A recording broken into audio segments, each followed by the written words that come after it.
Namaste and greetings. I am Priyanka Negi, researcher at IMPRI, Impact and Policy Research Institute, Prabhav Evam Niti Anusandhan Sansthan, Nai Delhi.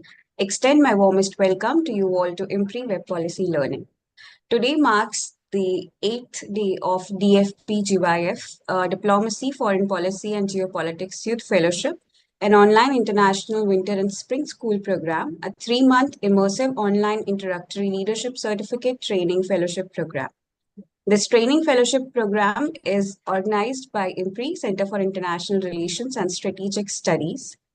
The program today, the co-chairs are Professor Sanjukta Bhattacharya ji, retired Professor of International Relations, Jadavpur University, Kolkata, and visiting professor at IMPRI, and Dr. Simi Mehta, CEO and Editorial Director at IMPRI. The panel of conveners comprises of Dr. Simi Mehta and Dr. Arjun Kumar. Today, we're gathered here for the final day of presentation of the project ideas by our fellows, and we are excited to hear their perspectives. I welcome all of us to this enlightening deliberation. The course outline and reading resources have been shared in your email for your kind perusal. Without any further ado, we'll start the program, and I invite Professor Sanjukta Bhattacharya ji and Dr. Simi Mehta ji to kindly share some opening remarks for today's session. Over to you, ma'am. Thank you, Priyanka. Good to be back again over here, and it will be good listening to the rest of the presentations, which most we heard, in fact, in the last session, that is on last Thursday. And today we are going into the final few, which are left over. I think you've already been told, please keep to the time. We are starting more or less right on time. It's 6 o'clock, 6:02, and we're supposed to finish by 8 o'clock. Now, I think you'll be given about 5 minutes each. So please try and keep to the time so that we can finish.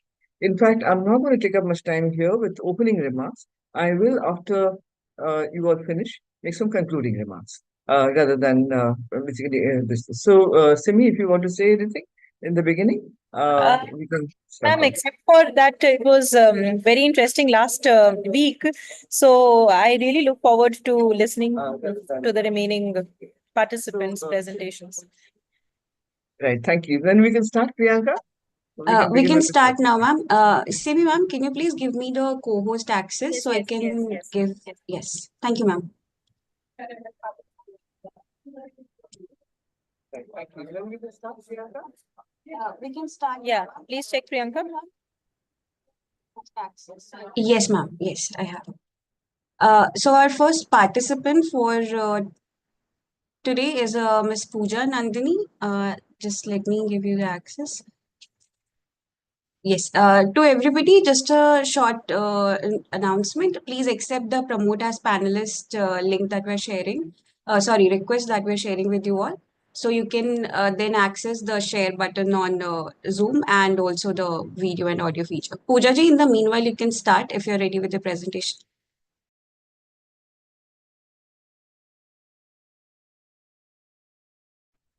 Good evening, ma'am. Just give me 1 second to share my PPT. Since I was not able to send it to you earlier, I'm just sharing it.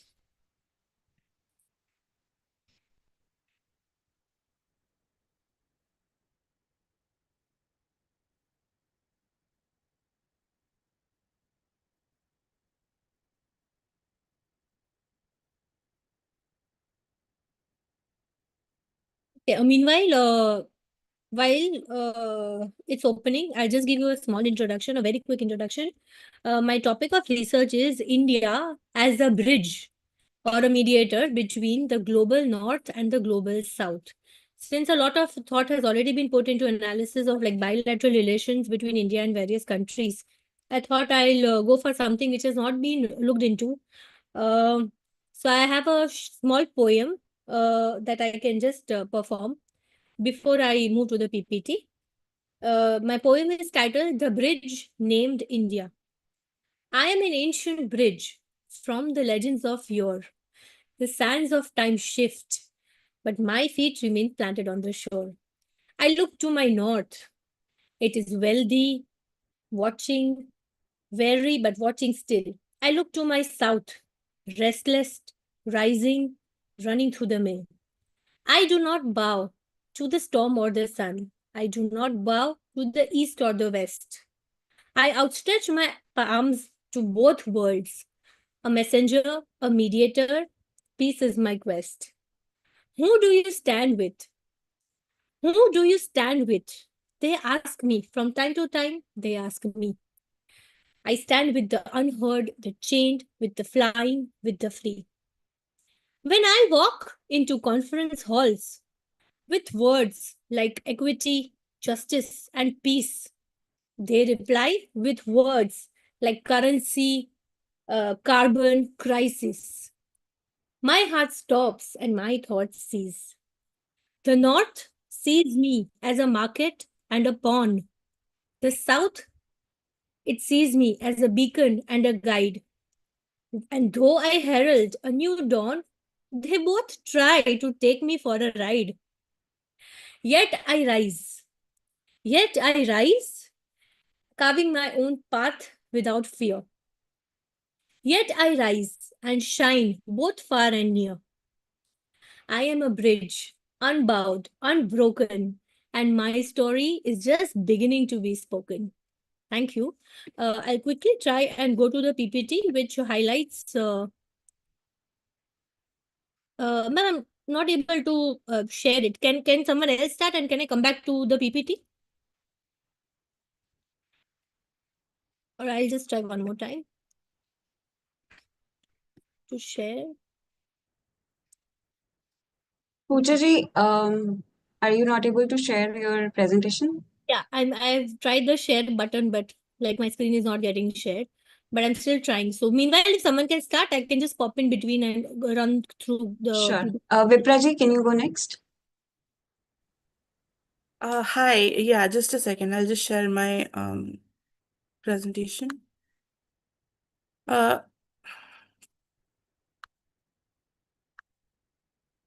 is it visible? Yes.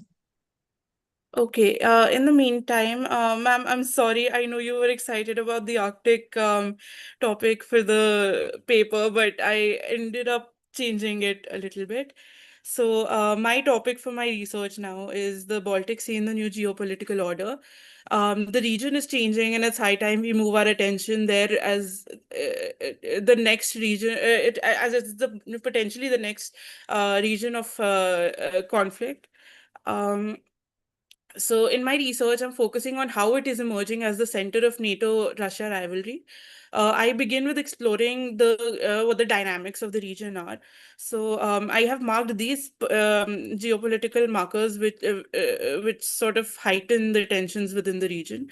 So first of all, the Baltic Sea is bordered by states. Apart from Russia, all of them are a part of EU and the NATO. Um, and NATO memberships like Finland and Sweden, these are new members which have recently, contributed in heightening of the tensions. Then we have the St. Petersburg port right over here, and it is inside from the Gulf of Finland, which sort of acts like a choke point between Finland and Estonia. Both of them are members of NATO and EU again. Um, then we have Kaliningrad, which is again Russian territory, but the only way to access it is through the sea and via land. That will be via Belarus and the Suwalki Gap. Now, the Suwalki Gap is also sandwiched between Poland and Lithuania, both of them again part of NATO, part of EU. Then we have just a second. Then we have the Danish states over here. This is the only exit point from the Baltic Sea, which is also again controlled by a NATO member. Okay, after that we come to these islands. Now the Åland islands, these are neutral. By law, they cannot be used for military purposes. However, we have the Åland Islands, which are not yet militarized, but can be militarized if they feel that the need is there. Gotland Islands were demilitarized in 2015, which was as a result of the Crimean the invasion of Crimea. The geopolitical location of these islands is also right across from Kaliningrad, which is a point of insecurity for Russia, which is also why Russia has amassed a lot of military equipment in this region just to protect that territory. And then lastly, we have the Bornholm Island, which is a part of Denmark. This island has the facility to monitor and control the entirety of Baltic Sea. And the access to that is again Denmark as well as NATO. Okay, then I move on to how this threat is currently being materialized. Just a second. Yeah, so there are military drills that have come up in the past few years. Then there is increased surveillance. There is politicization of events such as the Nord Stream 1 and 2 being sabotaged, and there are sabotages in general, such as the Baltic Connector pipeline and the undersea communication cables in the nearer past. Further, I expand into how these two events, that is the Ukraine-Russia war and the change of regime in Syria, are resulting in a concentration of threat of conflict in the Baltic Sea. I consider these three, that is like one is this, the second is here, and the third is here. These three as frontiers through which Russia could have potentially accessed Europe with so-called evil intentions. The proceedings of these two events have effectively cut the Russian threat off from the Black Sea and the Mediterranean Sea, which means now the focus is entirely on the Baltic Sea. And again, the increase can be seen in the form of increased military drills, the increased surveillance, etc. Now, throughout this, I am also stressing upon how it is somewhat a larger scheme to contain Russia in light of the Chinese threat. Here, I would like to talk about how the US withdrawal from Afghanistan was also a potential starting point of this entire scheme, because that freed up a lot of resources and manpower that can now be concentrated towards the European front, and has thus led to the fall of regime in Syria and the resources or the funding that have gone into Ukraine. Yeah, so and with that, I would like to conclude while I bring in the China-Russia angle and how containing Russia helps the West counter the Russia-China duo in the long run. Yeah, that's about it.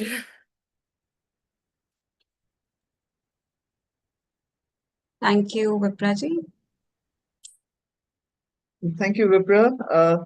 Just wanted to ask you, what exactly are you trying to prove? What is your what is the objective of your paper? My main objective is to sort of draw a picture of how Baltic Sea would be like, sort of like the next center of the NATO-Russia rivalry. Because like you Okay, can see in through events and how the efforts and all have been going in to the rivalry in general, how everything is being concentrated towards the Baltic Sea now. okay, so that is your hypothesis. Yeah. Now in a research paper, you need to in fact spell out the hypothesis and then go about and prove it. So that because here you have just given, the Baltic Sea and well, what is important in it, not why is it important. All right. So the why is very important. The analysis bit is very important. Okay. So first you have to give your research objective, or rather your hypothesis, your research question, then all this, and then basically go about and prove well why you think that it's going to be the next point of conflict. Okay, so that would make it a perfectly good paper. In fact, it's a good idea. It is, of course, something that we're all thinking about. But what you've said just now is just a kind of, is a description of the Baltic Sea and, the points, not even the flashpoints. All right. So basically, I mean, what is important about it? So, well, what are the flashpoints? Okay. Why do you think it's going to be the next, area of contest, okay, in Europe? So, after giving basically your research question. And so that will make it a great paper. Go ahead. I think it's good. It's a good idea. Okay, Thank you right. so much, ma'am. Next up, Pooja Nandini ji, we'll go ahead with you. I'll just put up your presentation. Thank you, ma'am. While you are doing that, just a disclaimer. The events that have taken place in the past week, because my research was based on a long period where India was marked by a long period of peace.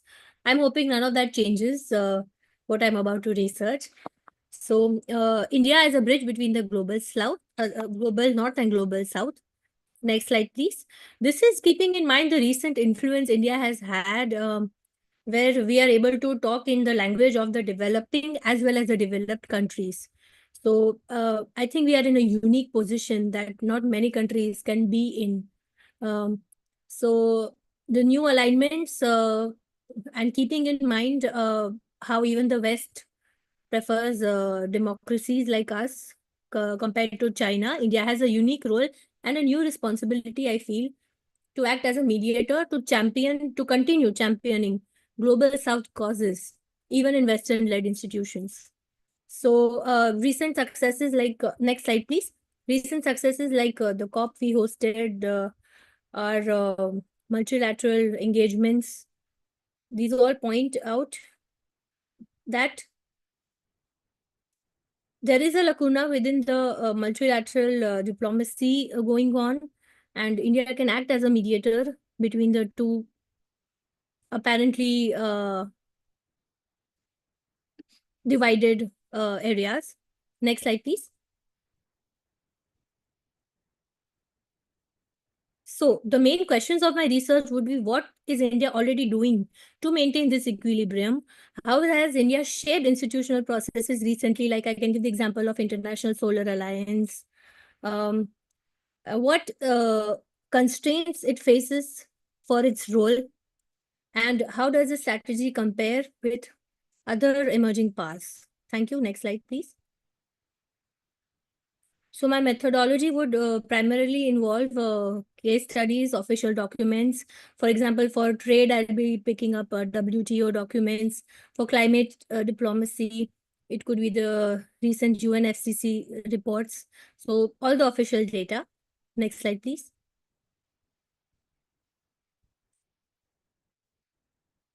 Next slide.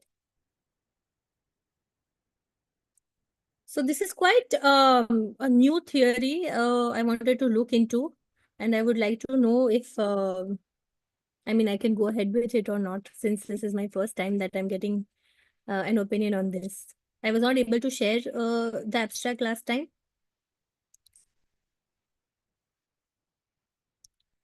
Recent examples of India's economic mediation include G20, even political mediations like involvement of pushing for Africa in G20, for example. Next, please. So yeah, we are making progress with organizations like Quad. But right now the idea is, because we are in a unique position, I think India's Prime Minister is the only one who could meet within a week Israel, Palestine, as well as Russia, Ukraine. So this kind of legitimizes our position, this role that I talk about. Next slide, please.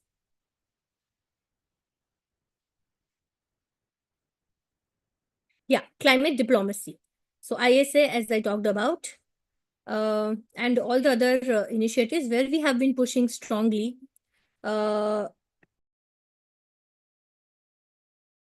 Next slide, please.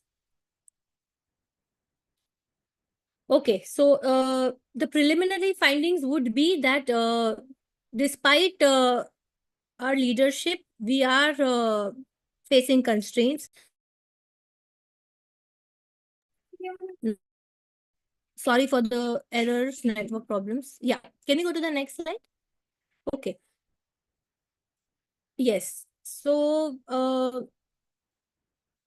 it is something I could not find a lot of articles really talking exactly about this role, but I hope to research it in whatever way I can.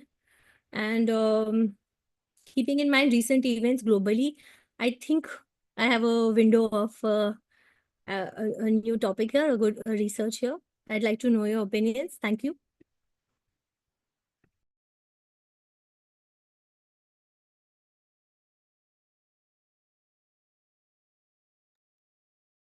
Thank you, Pooja. It's interesting, but what you must remember, what is your background? IR? No, ma'am. I am a civil engineer, and as of I am not a practicing engineer.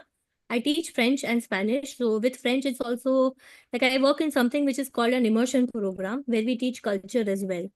I've worked with Alliance sponsors in the past, so that is what I'm doing right now. But I'm hoping to transition into IR eventually. Okay, good. I mean, if you know Spanish and French, I mean, that's a very good opening. But the reason I was asking is because there is a difference between multilateralism and mediation, right?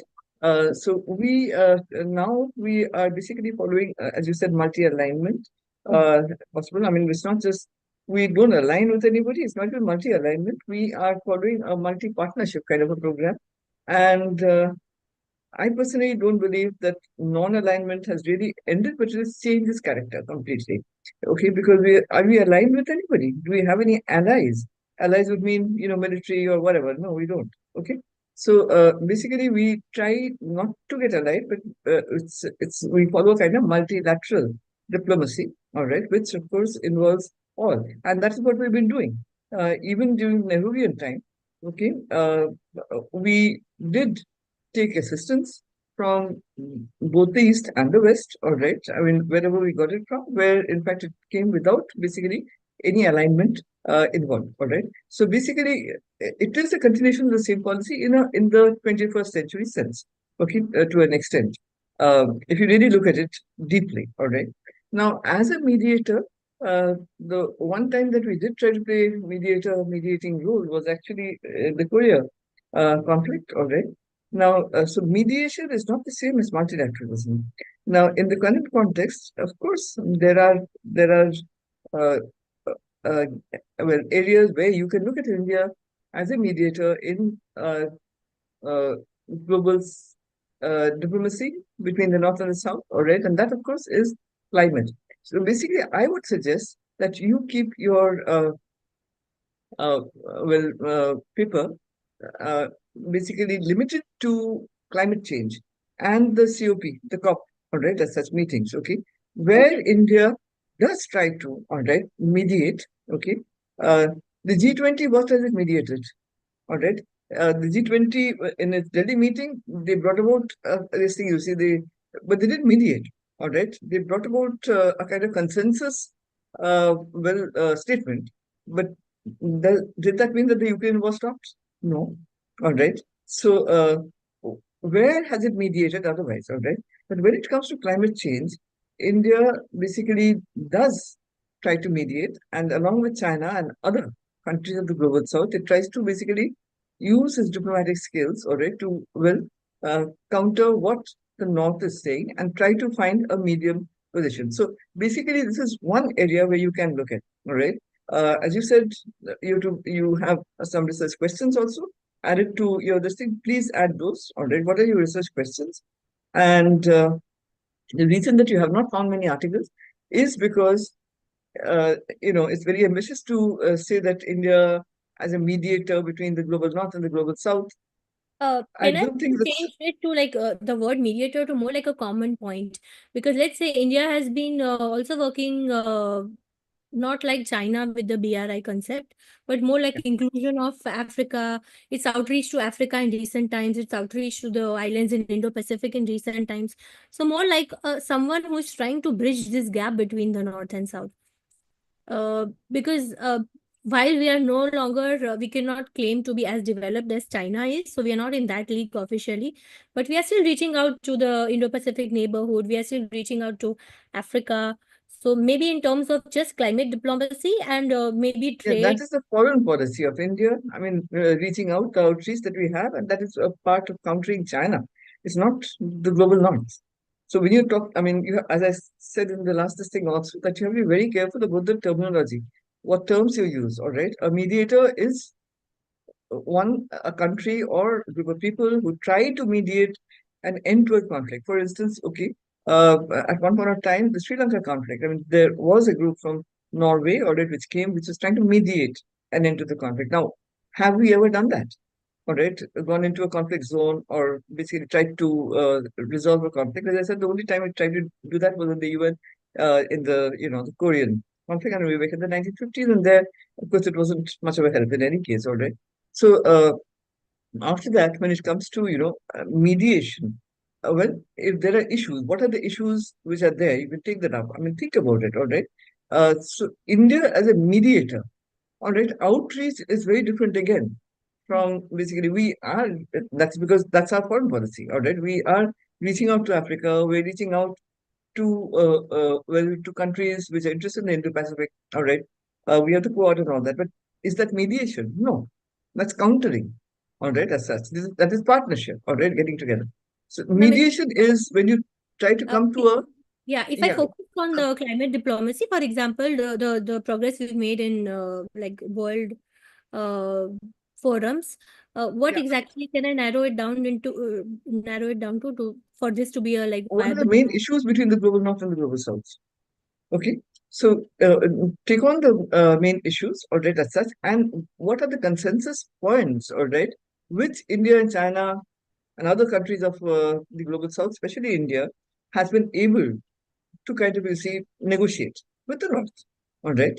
And of course, after Donald Trump cuts in, he gets rid of it all. I mean, he pulls out of the talks and things like that. So, there again, the negotiation goes, down the hill. But anyway, so it has tried to mediate, to negotiate between the North and the South only in the COP talks. All right.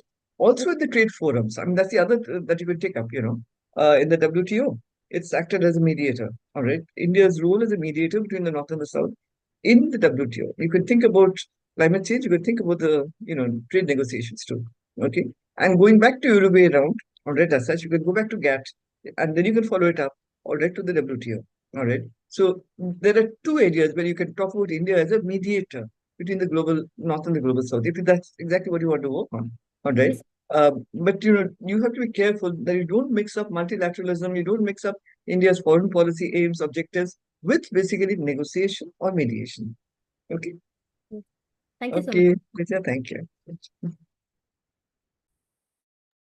Thank you, Pooja ji. Next up, Simran ji, please go ahead with the presentation.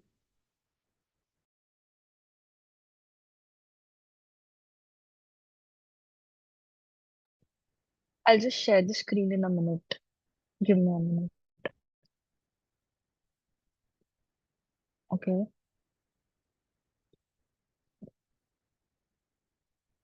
Mm,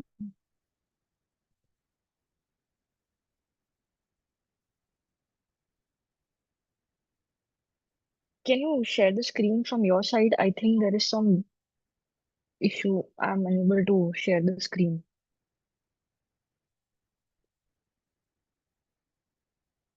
Yeah, let me just try your presentation. Okay. Thank you.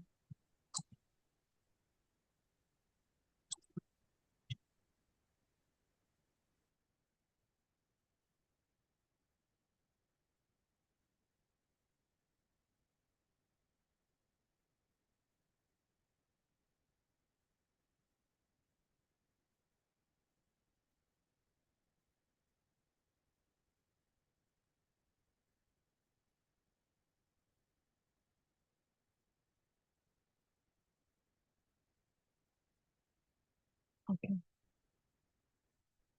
Um, can I start? Yes. So, very good evening to esteemed professor and my dear colleagues. My name is Simran Gungalia, and I'm a second year MA student pursuing Masters in International Relations from Gujarat University. So, my research topic is BRICS, that is an alternative of Western Bloc.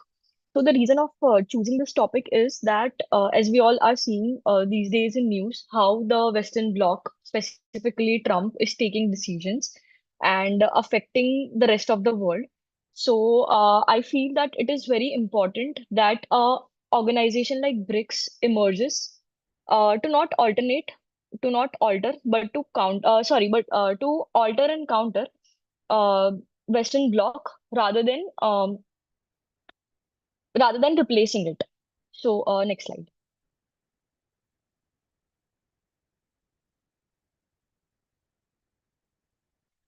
First, let's understand BRICS. So BRICS is an informal grouping of Brazil, comprising Brazil, Russia, India, China, South Africa, and few other nations have recently joined BRICS. It almost has 25%, that is the quarter GDP of world's GDP, and 40% of the world's population. So it is very beneficial for emerging countries because most of the countries are emerging countries, and also the term was emerged in 2001 by Goldman Sachs, Jimo Nail, the head of Goldman Sachs. So he came up with the idea of BRICS, and the first BRICS meeting was held in 2006 in Russia. Next slide.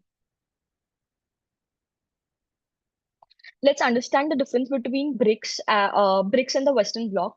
Talking about ideology, BRICS promote multipolarity, sovereignty, but it also has its own disadvantages. And when we talk about Western Bloc, they staunchly promote liberal democracy. They believe in interventionism. The way USA has been doing the intervention in Afghanistan, Vietnam, history says it all. When we talk about economy, BRICS are the emerging economies. They are still emerging, and they are in the phase of developing rather than develop, whereas Western Bloc is a developed economies. They already have been through the phase of industrialization, and they already have been settled. When we talk about institutions, so we have NDB and CRA, and here Western Bloc is influenced. Western Bloc is ruled by BRICS institutions like IMF, World Bank, and WTO. There is a catch here that NDB and CRA are emerging institutions, but the problem with these institutions are that they are not as powerful as Bretton Woods system, and they do not have enough funding to actually go on with the projects. CRA is a contingency reserve arrangement that comes in to help and balance the liquidity reserves, or when there is a shortage in liquidity. And NDB provides the private and public infrastructures. But the problem again here is that they do not have any conditions the way IMF World Bank has, but they do not have so stronger enough funding to actually what say to replace it, but they're trying to counter it to some extent. Talking about power structures, so power structure is consensus based. Here, all the countries are emerging, so consensus is important here. But when we talk about the Western Bloc, we know that USA is dominating. Western Bloc, we can talk about EU, NATO, and USA itself. So they all are dominated by USA. Next slide. Next slide. The recent okay, BRICS is an alternative. So BRICS is increasingly envisioned as a systematic alternative rather than merely a supplementary institution. When we talk about economic growth, talking about countries like China and India, they are one of the fastest growing major economies. BRICS has become an economic powerhouse in global supply chains and technological innovation. De-dollarization and financial autonomy. I feel that this is a very difficult to put in the system, but this has become a very important aspect to look upon. The way Trump is announcing tariffs and affecting the global economy. So de-dollarization initiative reflects the desire for monetary independence and protection from external economic coercion. Then BRICS as an alternative also talks about multipolarity. The bloc promotes a decentralized global power structure where influence is distributed across various regions rather than concentrated in the West. Then we talk about global South solidarity. So BRICS provides a diplomatic and financial platform for countries marginalized in global discourse, reinforcing solidarity among emerging economies and challenging the neocolonial structures of global financing and diplomacy. Next.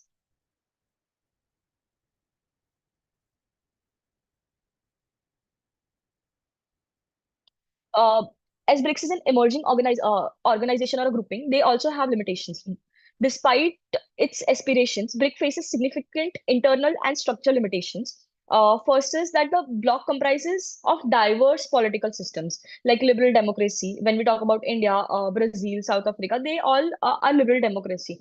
But when we talk about China and Russia, they believe in authoritarianism. Then there is an absence of strategic integration. Unlike Western alliance, BRICS lacks a formal foreign doctrine or security alliance. They do not even have a even have their own office or a building, office where they can actually discuss, or an institution where they can actually talk about the issues.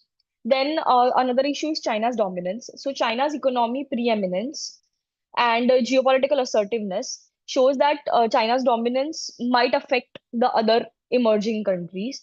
Then bilateral tensions. BRICS also have ongoing internal bilateral tensions like India-China border disputes.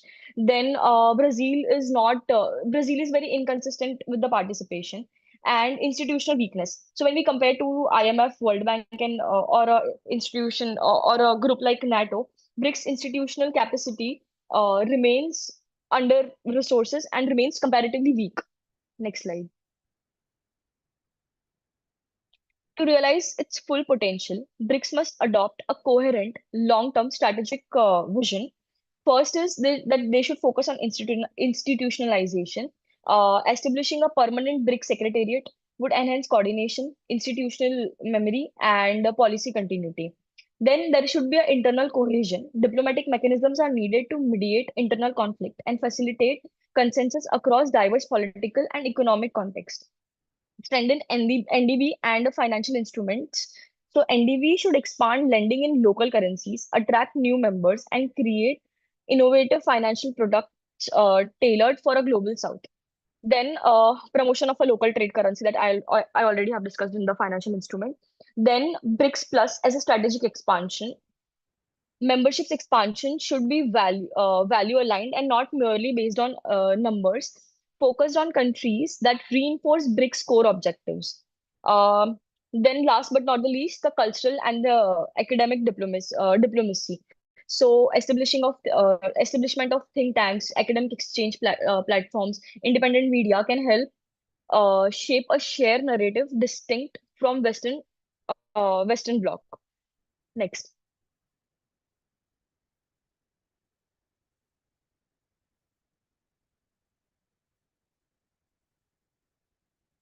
The last slide.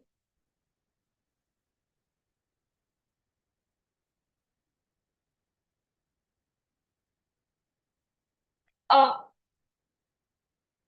Please wrap up in a yes. minute.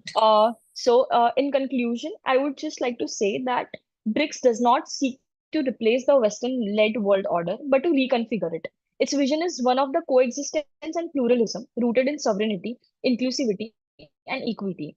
While the road ahead is complex and filled with contradictions, BRICS holds the potential to serve as a constructive disruptor, reshaping the norms of global governance to better reflect the aspirations of multipolar post-Western world. Thank you.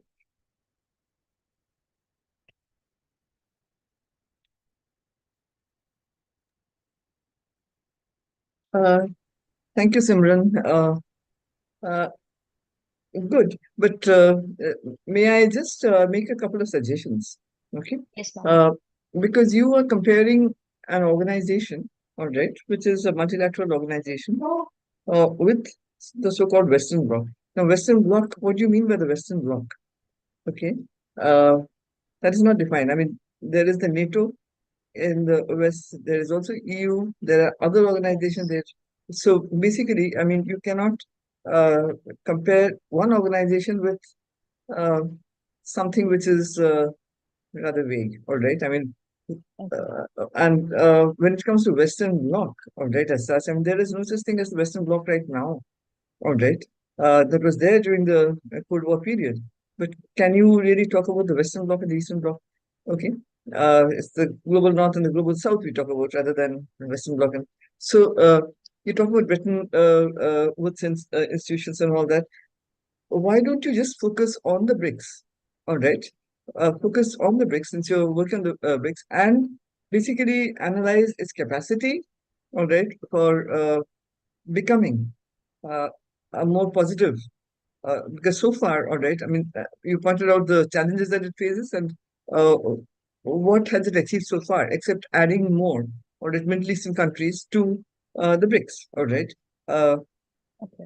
But what they want basically is to have a currency that will challenge the dollar, all right? A currency that will be more acceptable than the dollar. Have they achieved that? No. Okay. Not yet. Okay. But can they do it? Okay. So far as multilateralism is concerned, BRICS has, all right, well, uh, well, they have, it's rather IPSA rather than BRICS, but what are the security arrangements that basically uh, it's kind of pushing forward? So why don't you do an analysis of BRICS, all right, and its potential as a major organization, multilateral organization in the future? Something like that, rather than talking about the Western Bloc comparing, all right? Because, uh, well, as I said, this is rather vague. I mean, whereas BRICS is not vague, BRICS is an organization.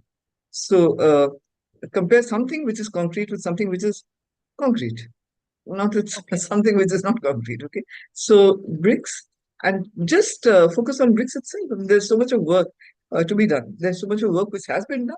Find out the gaps and do that. All right. Okay. Okay. Right. Thank you, ma'am. Thank you, Simran. Thank you. Thank you. Next, Smiti Iyer, please go ahead.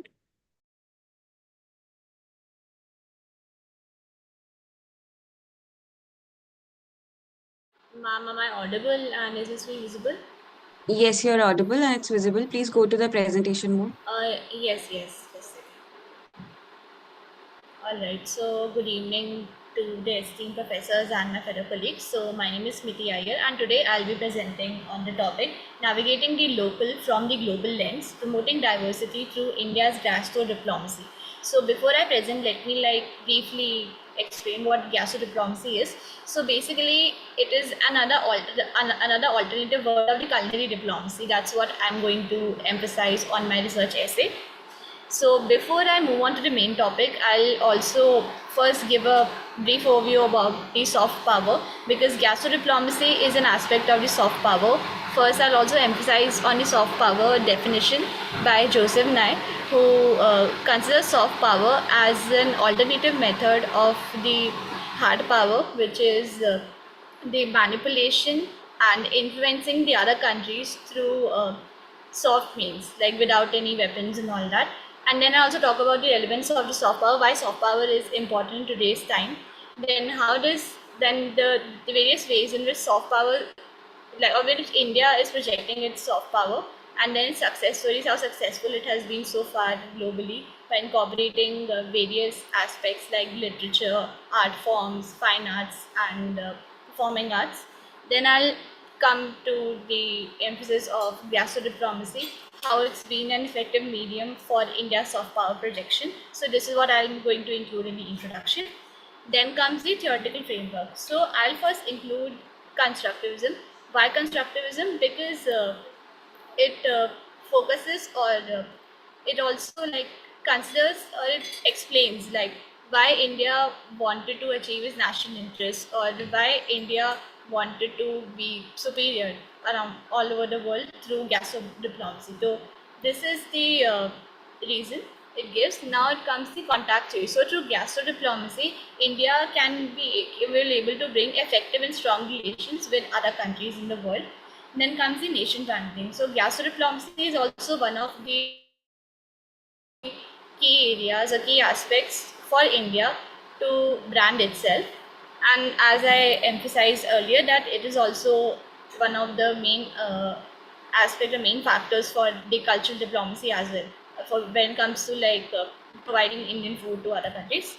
There comes the methodology. So in my research essay, I'll be incorporating qualitative method entirely, and it is mainly focused on the secondary research as well. So as you can see, there are journal publications like JSTOR or Sage Journal, Taylor and Francis. So all the points and arguments that I'll pointed out, it will be referred to these journals along with the online articles like the Economic Times, CGI Hamburg, and the Center for Soft Power.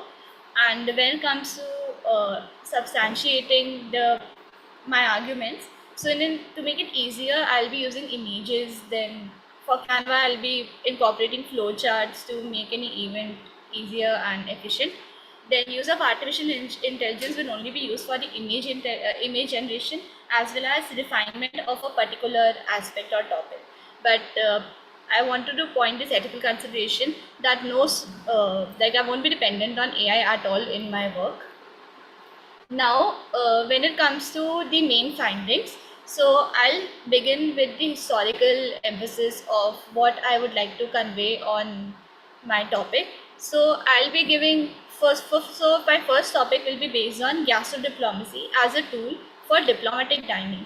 So as you can see that India, when the region conducts various diplomatic conferences or diplomatic negotiations, whether it's bilateral or multilateral, so after the meeting, after the conference happens, so there is a dining that takes place. So if you can see in the first image, there it's the image of the G20 conference, the dining that happened after the G20 conference, where it included the millet-based dishes prepared for the G20 delegates across.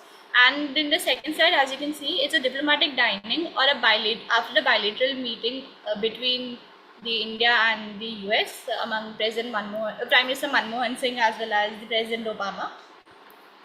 Then second, I would like to emphasize on the food festivals, like how gastro diplomacy is effective through food festivals. So here are the examples that I would like to point out is the Indian Vegetarian Food Festival in Berlin as well as the Indian Food Festival at Djibouti. But I'll also be incorporated few more examples as well. These are just for the highlight that I'll be incorporating similar examples in my essay.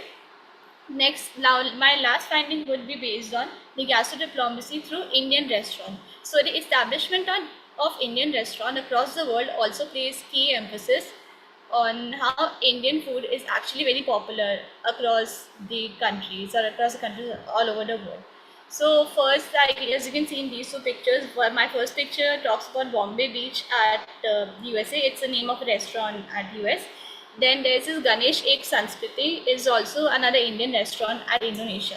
So I'll talk about these two as well, along with providing an historical emphasis of India and their country's relation when it comes to gastro diplomacy at the beginning.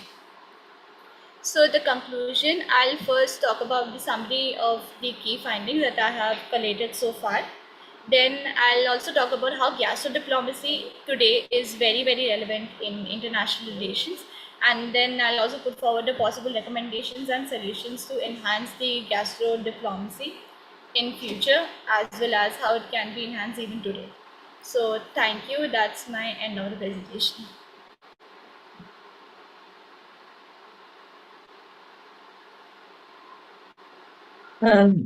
Thank you very much, Smriti. This was interesting, quite interesting. Gastro diplomacy is something that has been used by the United States, particularly with their fast food, which you find all over the world, and Chinese also. Basically, they have been, well, Chinese food is known all over the world, though it, of course, acquires the taste of the local versus the global, which, of course, is there in. One second, I have a little cat here who's trying to get on my laptop. Okay. Okay, so this is something that you can really carry on. Now, I was just wondering, since you're giving a historical background, Indian food for a long time has impacted various parts of the world where Indians have expanded, right? In Africa and in Southeast Asia. Okay, maybe you can put in a bit of this thing. You see, you can explore that a little bit and make it even more interesting. You know, things like roti and all that is still it, it's there in Africa, and of course rice eating, and even some of the curries, etc., which are there in Southeast Asia, have this Indian state, this use of especially South Indian coconut, all right, in Southeast Asia. That is very much there. So maybe when you're doing the historical research, add that it's not new. It's something which has been there. I mean, food impacts where you go, all right. The very fact that we have an impact of West. I mean, we have a liking maybe for Western food is because of the English influence over here. You find when they left, the chicken curries and stuff like that. I'm sure we didn't have chicken curries before the British came. Okay, so the way they kind of changed things around, I mean, making chicken into a curry, or vindaloo or something like that. So that is very much there. It's cross-cultural, all right. And the part where you talk about promoting it further, it's primarily also you can have, like MasterChef classes or something like that. You can, promote Indian cuisine through, having classes on Indian food, all right, abroad. I mean, and maybe our diplomatic missions can do that, all right, something like that. Okay, I mean, push it forward. It's interesting. Go ahead and do it. I think it's quite interesting that way. Thank you Okay, so much, ma'am. right. Mm. Thank you, Smriti ji. Divyanshi, please go ahead. Good evening, everyone. Myself Divyanshi, and today I'm presenting a photo video poetic form. So I'm going to share right now. Divyanshi, you'll have to be a little louder. Get a little closer to the mic, okay? Okay. Wait for a second. Is it visible? It's visible, but your audio is very feeble. Respected IMPRI members, dear friends of peace and progress, I am Divyanshi. I warmly welcome you to a journey where the fields of India whisper tales of diplomacy.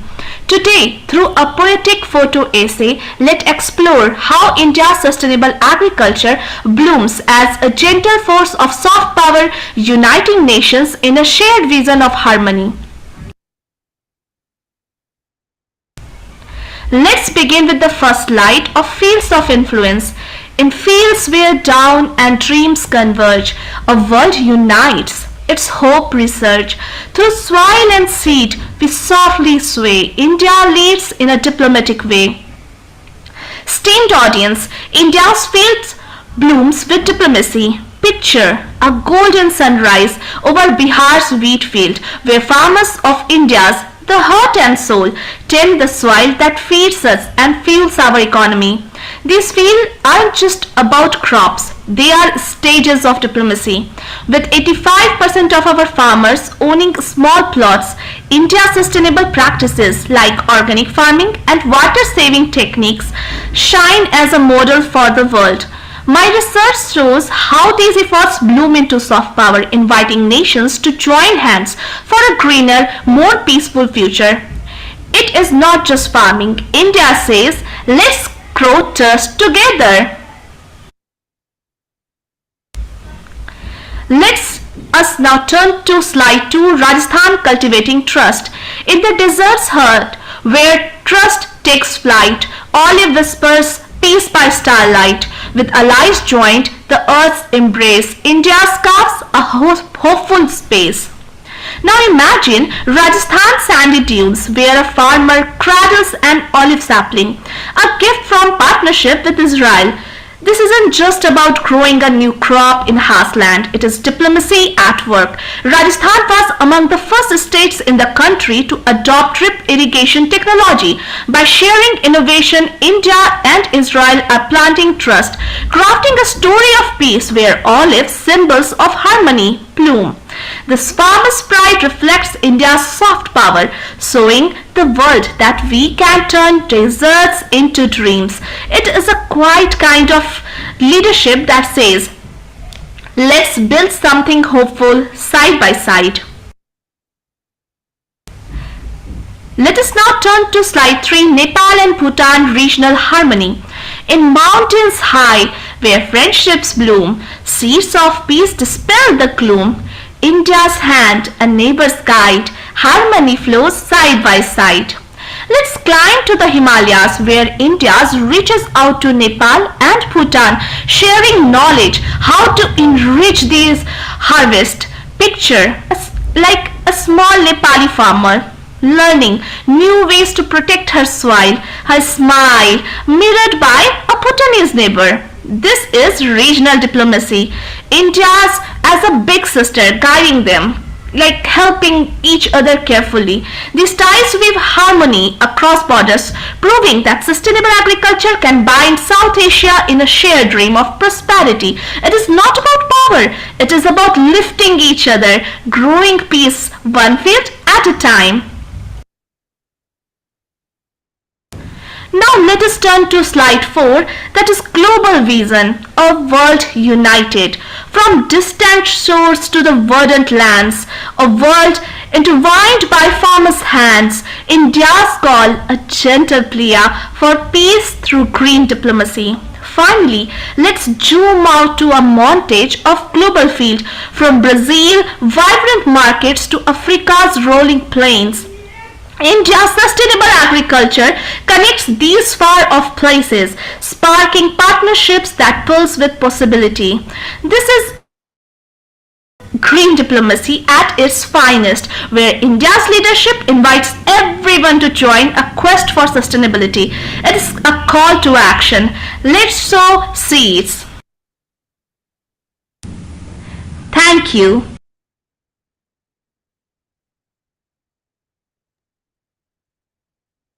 Over, ma'am. Yeah, thank you, Devanshi. Can you, I mean, very nice, the whole thing being put in poetry form.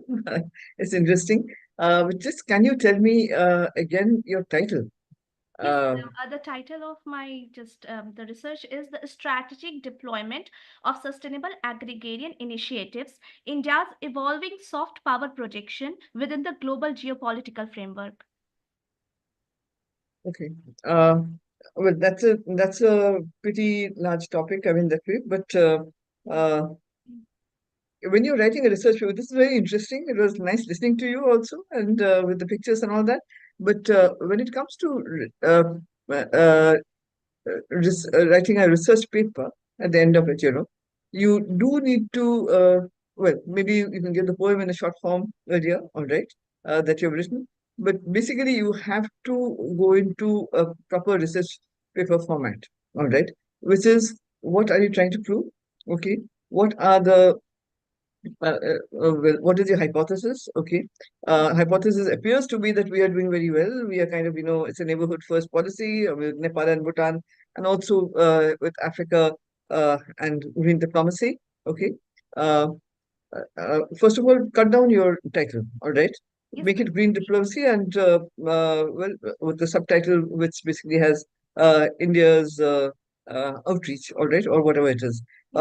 Within the country, you were talking about Rajasthan, and that is it, with collaboration with Israel, all right. The basically the drip zones, all right, where they have brought in. There are other collaborations also, and even earlier. Uh, but what are the indigenous things that we have that we are, all right? Because we have taken from others and we have helped ourselves, all right? But what are the indigenous? Because we have developed certain these things. I'm not very adept at agriculture or anything like that, so I really don't know. But I do read in the newspapers about the kind of things that we are developing ourselves indigenously, and how are we basically using it ourselves, and how basically are we sending it outside, all right? Promoting it elsewhere. Like, uh, we sent farmers, etc., to Ethiopia, but there are problems. So basically, the challenges also have to be brought in. It's not just, win-win all the time. There is win some, lose some. Okay. So what has been the success? So make it into a more of a research format. Put in your poem. Don't miss that out. That is very nice. The whole thing. But also, we want a research paper out of this. So put it into a research format. Okay. okay, ma'am. Thank Okay, you. Devanshi. Thank you very much. Thank you. And Akshat Mehrotra, please go ahead next. Yeah, let me share the screen.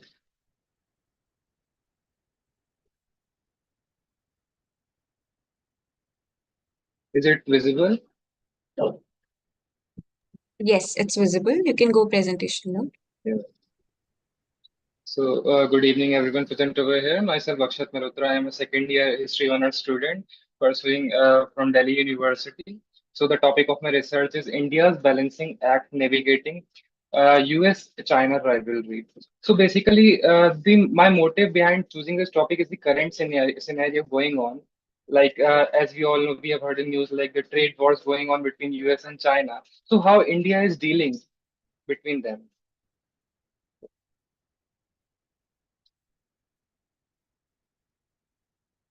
So hello everyone. So as we let me introduce it first.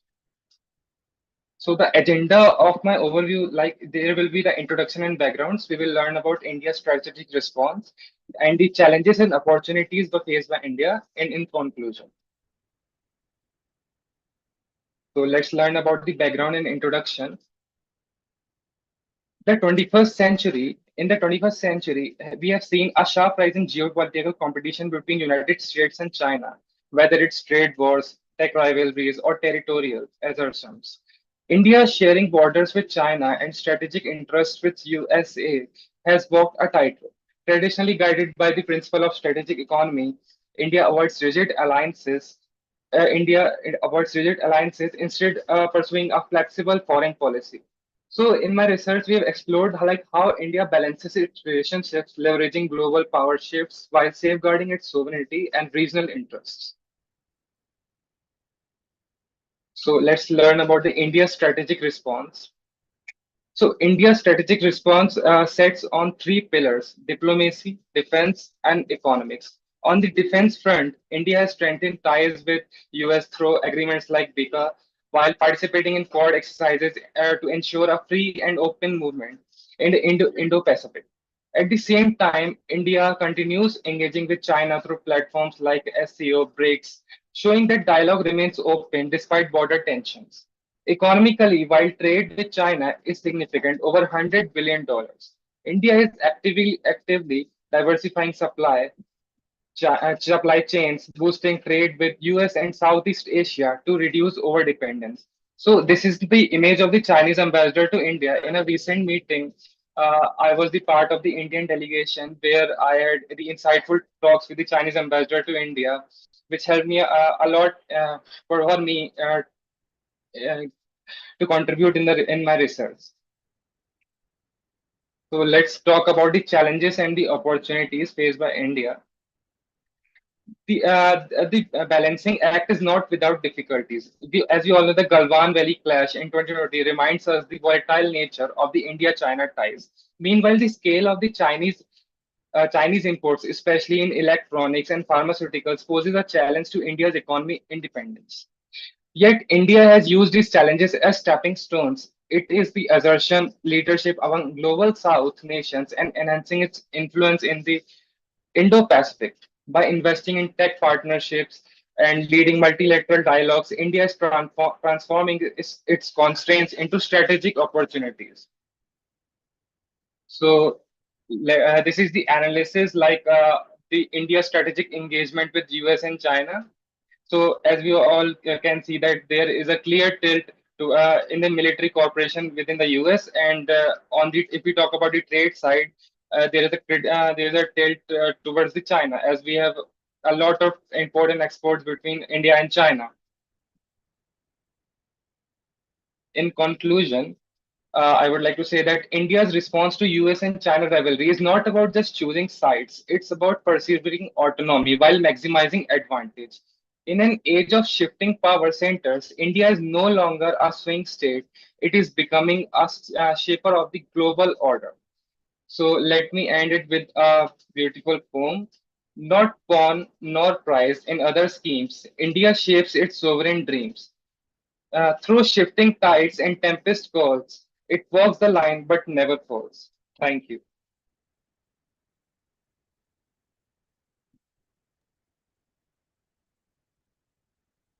Thank you, Akshat. It's an interesting topic. It has been worked on also quite a bit. So, when you're writing a research paper, you also basically uh, you to find a research gap. What has been done so far? You're a history student, so you know, all right. So, what is original in yours? All right.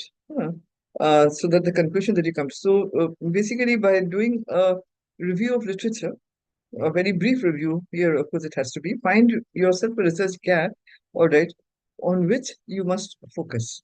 Okay, because India, in between US-China rivalry, or if you call it rivalry or relationship, all right, where does India figure? We uh, there has been a lot of work on Quad, and India does play a balancing act, all right. It's part of SU, as you said. It's also part of BRICS, okay. Quite apart from that, it has big trade imbalance with China.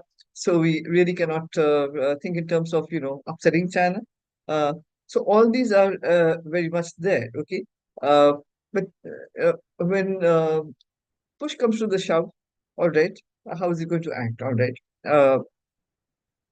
So basically, uh, India is playing its own game also with China in the sense that while they have their BRI, all right, we also are trying to, build communication lines, all right, true.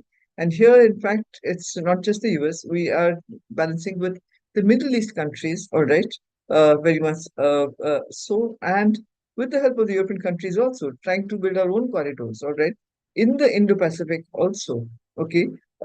If they are building their string of pearls, we too are trying to, set up our own this thing. So basically, it's not just a question of balancing between the US and China. It's itself is playing a forward game, as you said in your poem, which comes out there. That we are also. I mean, we are nobody's servant or anything like that. Or we are nobody's. This thing, we have our own plans. We have our own diplomacy, which we are also following. But if it means taking the assistance of the United States or uh, any other country, I mean, we are ready to. Our minds are open to partnerships. All right. So basically, that is there. So kind of rework. I mean, this is a good thing, but it has been much bandied about, all right, about US, China, and India as a balancing. So find out what is the research gap, what has not been worked on, and focus on that. Okay, right? Thank you so much, Thank you. ma'am. Excellent. Thank you. Thank you. And next, Mona Lisa Acharya, you can go ahead. Yes, ma'am.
Ma'am, the project is visible now.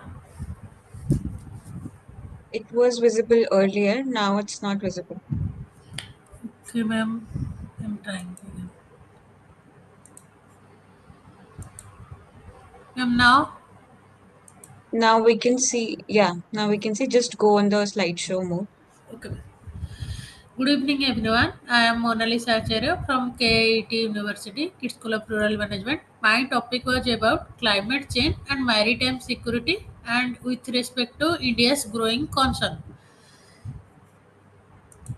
Let us come to the point, what is climate change? Climate change refers to the long-term changes in global temperatures and weather patterns. I want to quote a point that imagine a coastline slowly disappearing beneath rising waves, naval base threatened by cyclones, and fishermen abandoning their generations old livelihoods. And India has 7,500 kilometer coastline. It plays a very important role in the context of Indian Ocean. But climate change poses significant threats including rising sea levels, frequent cyclones, and coastal erosion. These environmental changes jeopardize the current scenario. Trade and energy routes are getting affected due to the climate change and coastal infrastructure also. Climate change as a security threat.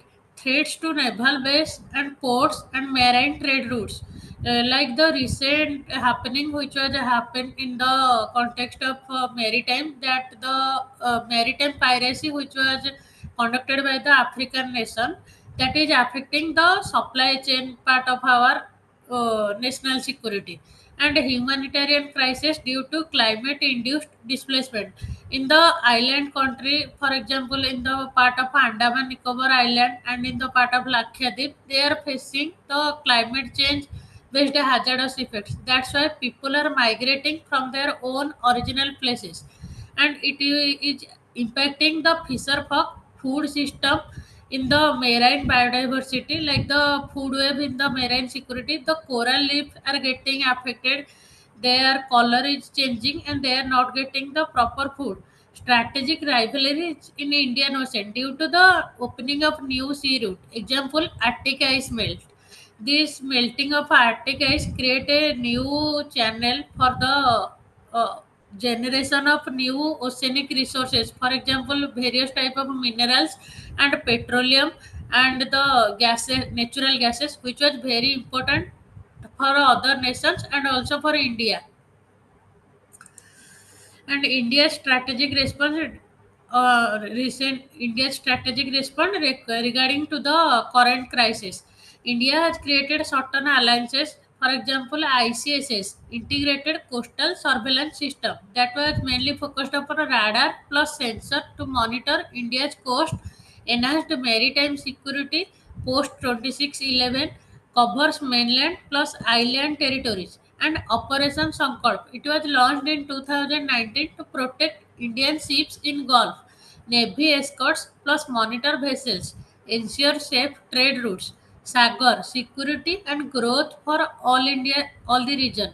Security and growth for all in the region. Focus regional peace, disaster response, and maritime ties. India as a net security provider. In the context of a recent war which was happened between the Ukraine and Russia, India launched a certain mission to get back the Indian people into the Indian country. Certain mission was applied approached by India to get back the Indian, like Operation Shakti, Operation Namami Gange, and Operation Devi, etc. IONS, Indian Ocean Naval Symposium. Naval Forum started in 2008. 30 plus navies discussing regional cooperation, focused security, piracy, and a disaster aid. Coming to the conclusion part, climate change has become a significant maritime security challenge for India. It affects naval preparedness, coastal safety, and the integrity of the port infrastructure. India needs to adjust its maritime strategy to address these climate related threats. Collaboration within the region and the implementation of climate resilient policies are essential. Adopting sustainable practices which will safeguard our oceans and enhance our security.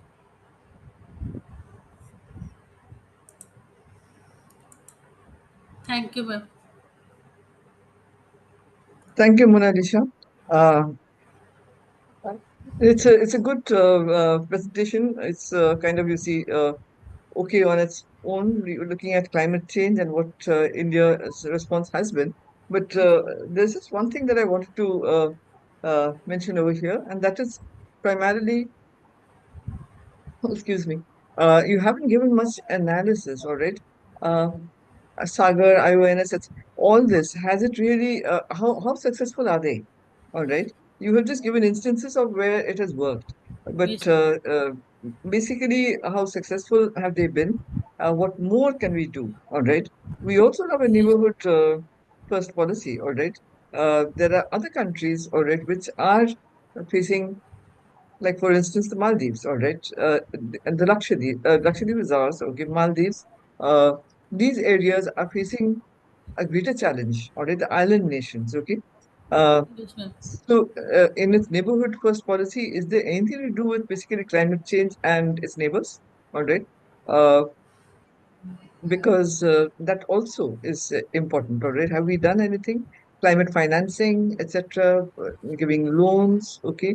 Have Yes, we ma'am. looked into that? So, what is the strategy? What is India's climate strategy, first of all, okay, for itself, for its neighbors, all right? You've given what is climate change and things like that, but also go into the analysis part. So, how successful has the strategy been? If you look at that, it will be a better paper, right? Yes, ma'am. Okay. Please remember and just add that on. Okay. Yes, ma'am. Thank you. Next, Tarangini Kumar, please go ahead with the presentation. Sure, thanks, Priyanka.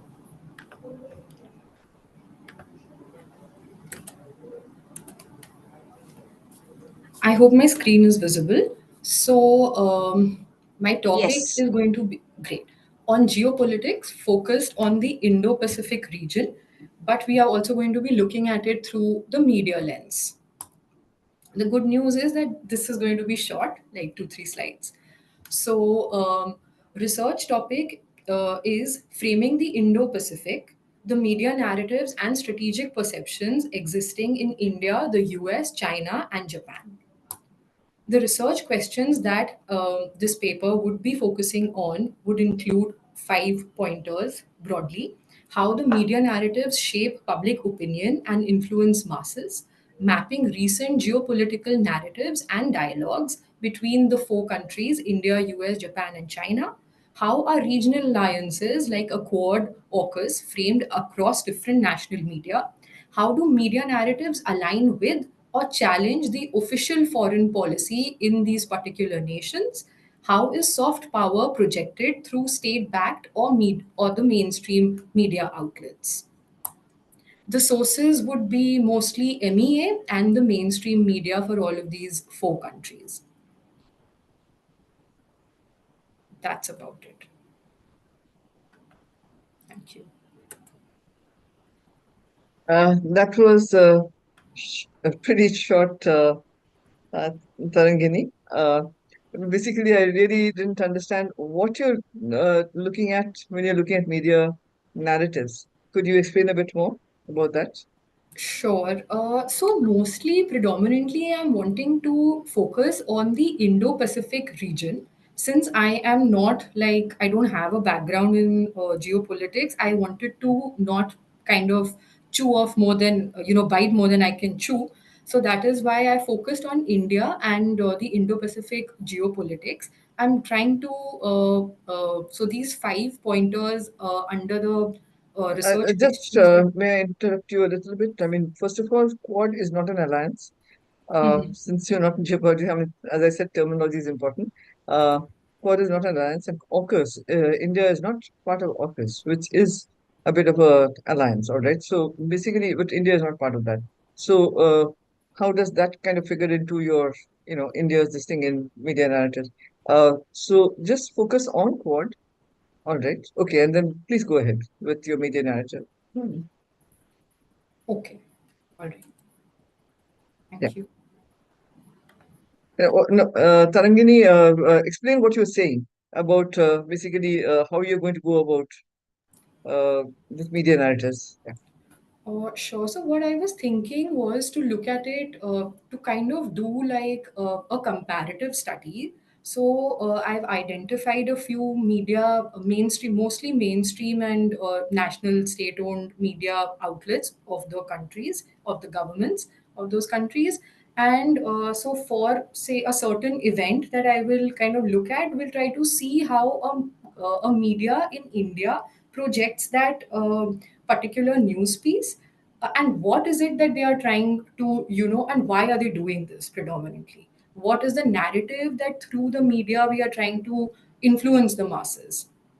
That for all of these like four countries, I am trying to do four, but in case the time is limited, I might even, narrow it down a bit to maybe three or so. Okay, but exactly what are you focusing on? I mean, the media is full of stories. Some of them are quite irrelevant. All right. So, why don't you take one or two areas where uh, of your choice, where you think, in fact, the media has influenced or it has not influenced, which is important.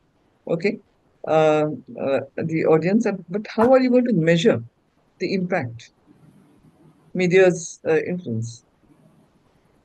Can I get some suggestions on that? I really, uh, as of No, it now, will. I don't really have an answer to that one. But Yeah, when it comes to what kind of media you're talking about, uh, Twitter, I think, has basically sorry, X has something which can be quantified, but I'm not very sure.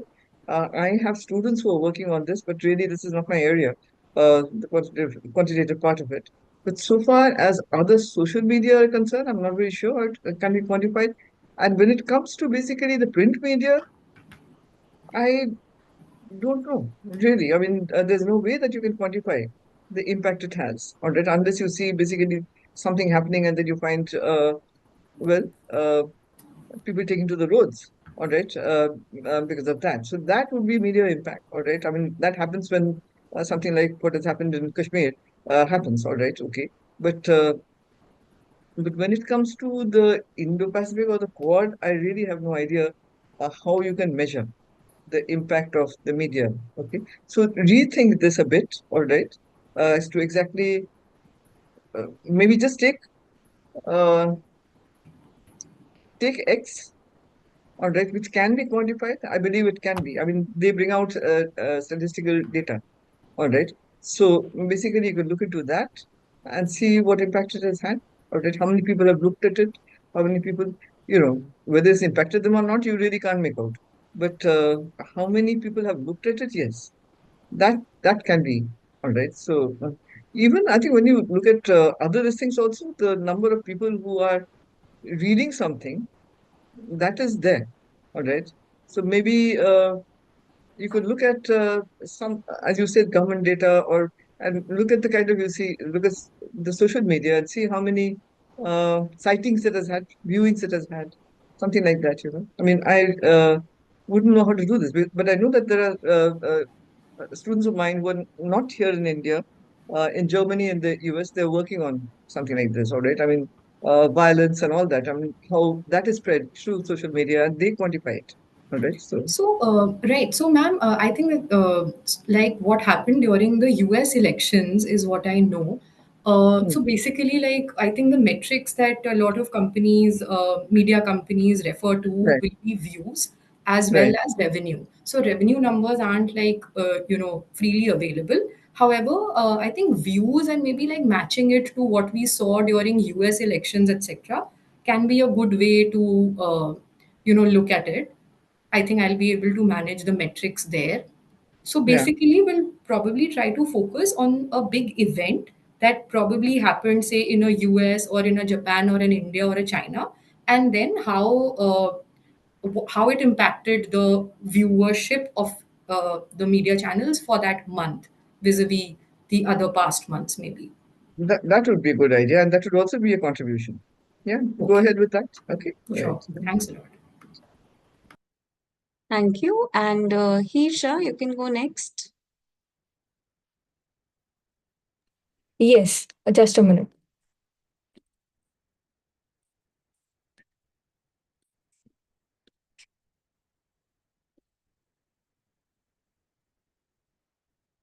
Can you see my screen? Yes. Okay. Uh, Good evening, Professor, and my fellows present here. I once envisioned a Indo-China bloc rising together to dominate the global stage, a bold, broad vision rooted in strategic imagination. But visions to be effective must meet reality. So I narrowed it down to a single tangible policy that holds the potential to bridge two great powers proposed by China in 2018, the 2+1 policy, which aims to create a framework where India and China, despite their differences, collaborate in third countries for mutual benefit. This presentation explores that policy not just as a diplomatic initiative, but as a doorway to recalibrating regional and global power equations. My next some of the slides include animated perspective of a dialogue between China and India of how this policy would be proposed by them. So China says, you have aligned with the West for decades. Where has that gotten you? And India responds, we have been doing this fine, thanks. Then China says that don't fight for a seat at the Western table. Let's together build a new table. India says, all right, I'm listening. What are you getting at? Then China says, here's a way, the 2+1 policy. Great. Another initiative. Sounds fishy. Why don't I get back to you on this? So let's understand this 2+1 policy and break it down. So this 2+1 policy is where India and China as a bloc would dominate the global landscape with a third country in collaboration. This policy was introduced by China in 2018, which suggests a collaborative development between India and China, particularly in the global south. So my paper exposed this policy as potential platform for strategic convergence, economic diplomacy, and regional stability, while critically analyzing its feasibility and underlying geopolitical motives. So let's break down this policy. The primary stakeholders are China and India, of course. And the assumption is that both the powers can set aside their bilateral tensions for shared strategic and development goals. The +1 in the policy targets the South Asian nations or other diplomatically aligned nations of both India and China, so that there is a counterbalance on excessive dependence on any one of the regional power, giving the third country more options and also acting as a mediator. The intent of this is to present a non-Western collaborative model of development based on regional proximity and a shared interest. For example, building joint road constructions, port developments, or energy grid support in third countries. The research questions for this policy, of course, are there because this is a more idealistic approach of China. Since we have many diplomatic issues with them due to border tensions and whatnot. They are China's underlying motives, of course, which we have to understand. Then key parameters of this policy, of how this policy could benefit us economically and in terms of trade, infrastructure, and also strategically. Also, the main factor of this policy is the +1 part, which is which third country would be most suitable for this policy to work. The fourth question is how regional security dynamics, especially considering the border tensions, would play an impact, or how they would be solved, or any of that aspect. Also, how historically India and China relations have combined with the present day public diplomacy and domestic political perceptions influence the feasibility and trustworthiness of the 2+1 policy framework.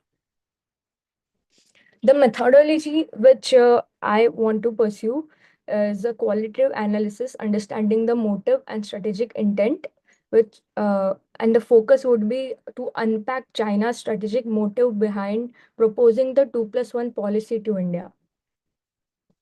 The quantitative analysis would be assessing the economic, legal, and strategic dimensions, which would focus to evaluate measurable parameters and outcomes using trade data, FDI flow reports, and infrastructure partnerships records, etc., to assess how the 2+1 model would boost or hinder India's economic interest. I would also like to consider case study analysis to assess the practical viability of this. The pragmatism paradigm is something which is connected to my personal ideology and way of thinking, which is idealistic, but I am also a pragmatist by approach. So, proposing idealist principles, but also grounding them to a realist and pragmatist solution is what I want to achieve in this research paper. So, different sectors affected by this policy would be trade and economic relations, geopolitical and diplomatic relations, of course, security and defense, cultural and people-to-people ties, environmental and sustainability cooperation, technological innovation, regional and global influence. The policy suggestions which I have are to institutionalize the 2+1 framework. Of course, this is not already predetermined from my side, and I would welcome any suggestions.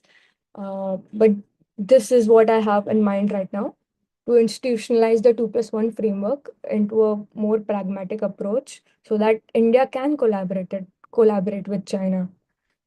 Develop joint economic corridors, of course, coordinate on regional security, which is a very main factor, and also develop joint media productions or organize collaborative cultural festivals to promote public diplomacy in both the nations. Thank you.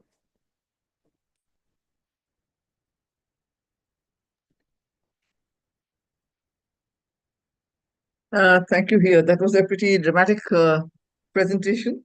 But let me, it's nice. It catches your attention, definitely. But there are, what is your background here? Ma'am, I am a BCom student, first year. In BCom, okay. All right. So first of all, I mean, when you're talking about Indo-China, Indo-China is an area. All right. You can write India-China, Sino-India, all right, but not really Indo-China. Indo-China, you know that basically it is what? Vietnam, Cambodia, Laos, that's Indo-China, all right? So that Okay. area. So basically, you got the title wrong. Don't use the term Indo-China at all. Uh, uh, Also, when you're going to the dialogue bit, all right, India was never aligned to the West, all right? It did take assistance, financial, economic, etc., from the West, but it also took assistance from the Eastern group, all right? So in building, so it was non-aligned. I mean, how can you say that you are aligned with the West? I mean, the Chinese will be wrong if they say that India was aligned, all right? Even today, we're not aligned, all right? Now, so far as you're talking about qualitative, okay, and you're also talking about pragmatist, all right, which is your this thing. Now, a mixture of realism, idealism, and all others, I mean, they come under a different paradigm, all right, which is basically a constructivist approach, all right, is probably what Right. you're thinking about, all right. Look at that rather than say pragmatist, okay, where a lot of things actually come in, all right, and of course critical theory, which is very much there, okay. So Right. these are there, but 2+1, you are looking. Why don't you just kind of, you see, when it comes to hard diplomacy, all right, or hard power and all that, I don't think there's any point in having a 2+1 or 2 plus anything, all right, when it comes to China.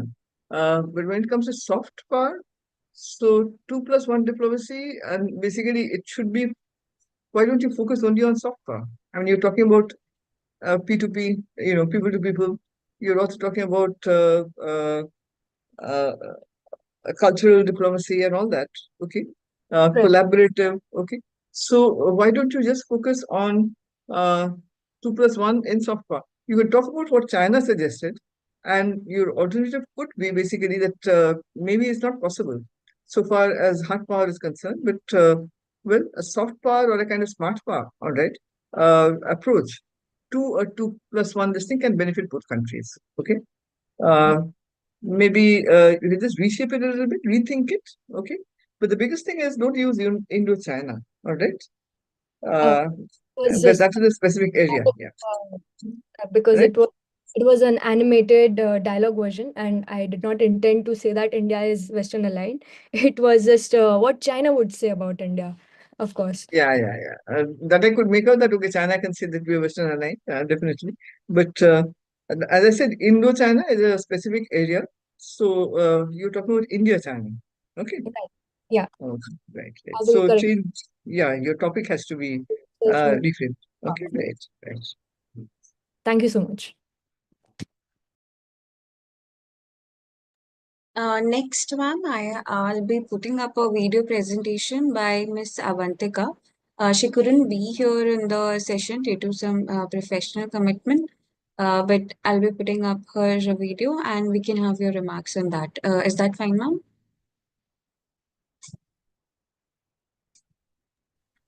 Yeah, that should be okay, fine. Okay.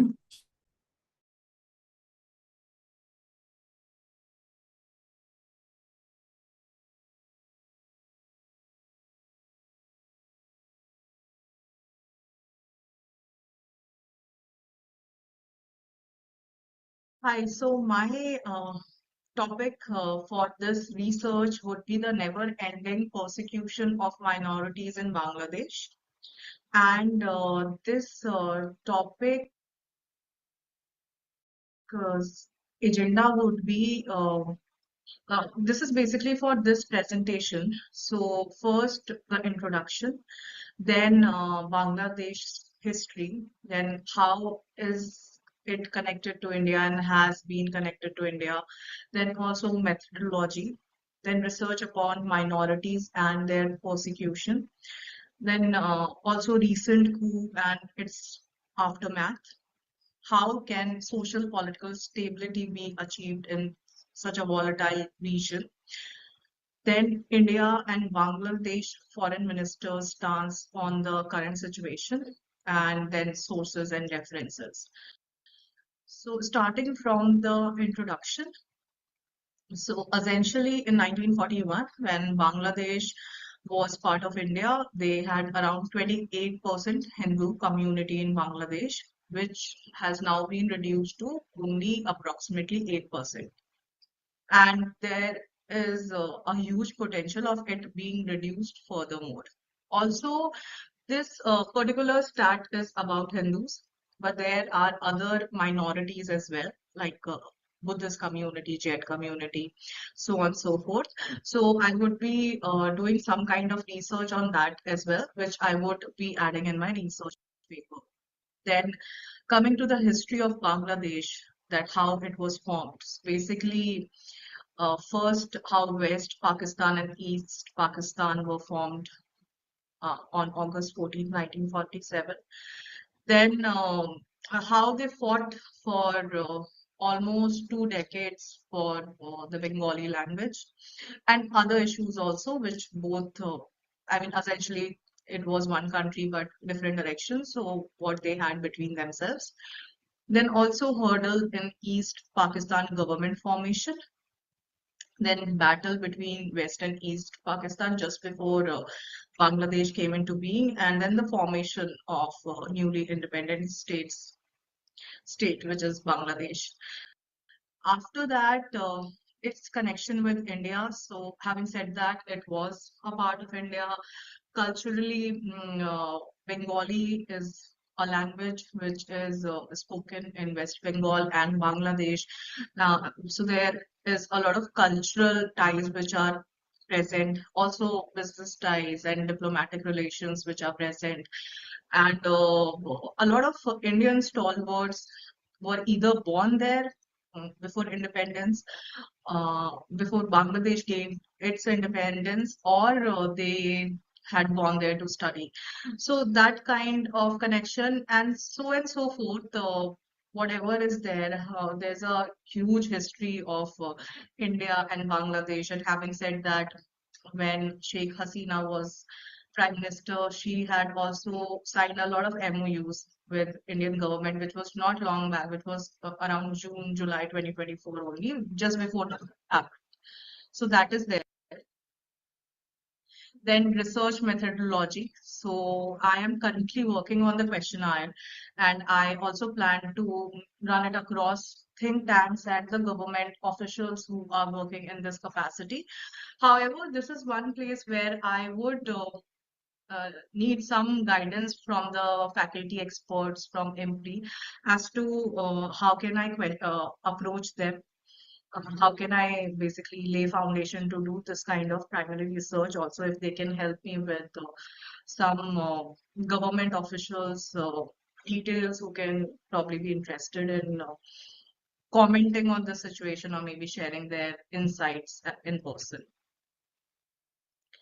Then comes data facts based on research. So this is going to be secondary research, something which is already present in forms of articles or papers or white papers. So that I would be basically jotting it down here in the research paper. Also, the main focus would be how since 1947 these minority communities have been targeted and which were the major incidents. So like one of the major incident was execution of Sheikh Mujibur Rahman, and also a lot of such persecutions have taken place.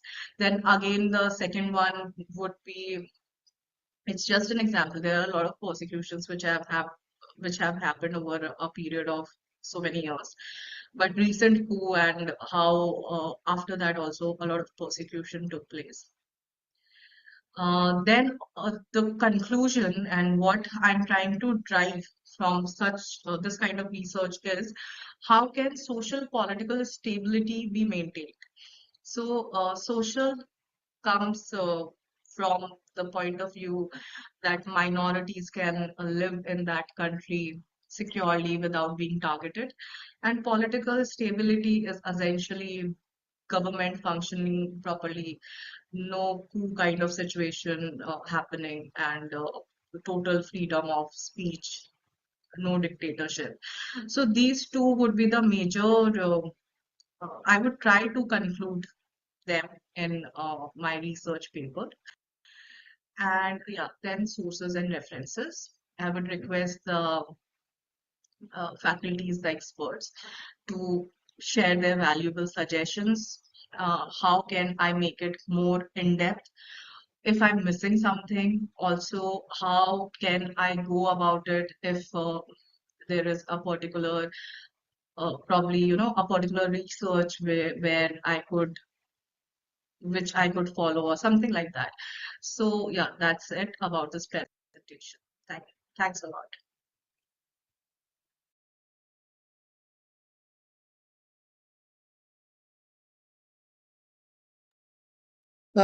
Avantika, you're not there, but anyway, my comments will be recorded and sent to you, I guess.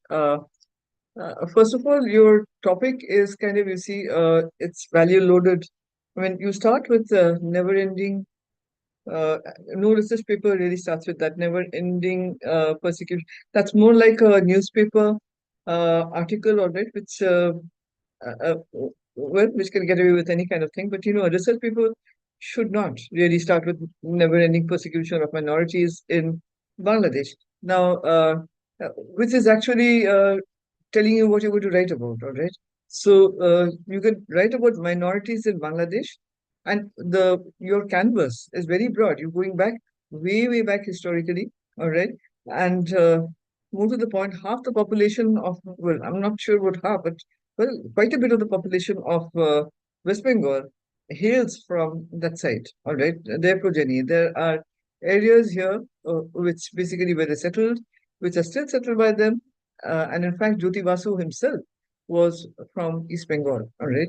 Uh, uh, Almost every family has connections with East Bengal, and many came away. But when I have done myself a survey of people here in the city of Calcutta, in one small area. Uh, well, and I went around about 50 families, all right, asking if them, any of the family members, why did they come away? Was anybody killed in a riot or something like that? And well, I didn't come across anybody. I mean, though they did talk about, I mean, so and so was killed in such and such a riot, all that. But it's just the fear, which and also economic. I mean, persecution is not only killing or murder or anything like that. It could be also that you cannot go up the ladder. All right. Well, you come away to a certain extent. Okay, and fear. It's fear of what can happen, which really pushed a large proportion of East Bengali Hindus. But over here, you find that there are pockets, the illegal migrants, all right. We have large number of Bangladeshi Muslims too, okay, in West Bengal particularly. But so far as yeah, Arunachal has, well, Buddhists, all right, from the CHT region, all right, which has gone into what was then Nepal, okay. Uh, so basically, I mean, if you're going to look at it historically, I mean, you can talk about basically the refugees coming out and why, all right. So that would be there. Now, when you're saying never-ending persecution, not all of them was because of persecution, but because of the fear of persecution that they came away. Okay. Uh, so don't go by what is happening today, all right, even now. A lot of people are afraid about the future. So they come away and they not only come to India, but they leave for, you go to any parts of Italy, to Spain, or you find Bangladeshis all over, all right. So, well, there are both Muslims and Hindus, all right, who are there. Okay, and it's partly economic. So basically, I'd like you to reframe. Now, when you are talking about doing, well, primary interviews or something like that, I mean, primary research in Bangladesh, if you have a topic like never-ending persecution, you will not even get a visa. All right. So there's no question of that. Okay. So primary data, you have to look at basically, maybe go to the Bangladesh High Commission, look at some of their data, but they won't be having the kind of data you want. All right. Uh, so look into other data. All right. Uh, if there are UN data or things like that. So that is something that you can do, because this is something that they will not allow you to work on. In any case, it's very difficult to get a visa now to go to Bangladesh. And a topic, anything to do with minorities, even earlier, say 20 years back also, it was very difficult to get it. I'm not saying it was very difficult, it was not possible. I mean, you can go on a tourist visa and do, kind of research over there, but not giving that you're going to work on this topic and or anything with Bangladesh, you will not get a visa. Okay, they're quite particular about that. So uh, that is out. In fact, I'd like you to reshape it, make it more focused. You've taken, as I said, a very wide canvas. I mean, just stick to one listing, minorities uh, in Bangladesh. Uh, uh, uh, Well, basically, take a period, say, if you are going to work on it historically from 1947 to maybe 1964 or something like that, or if you're going to work on the current, all right.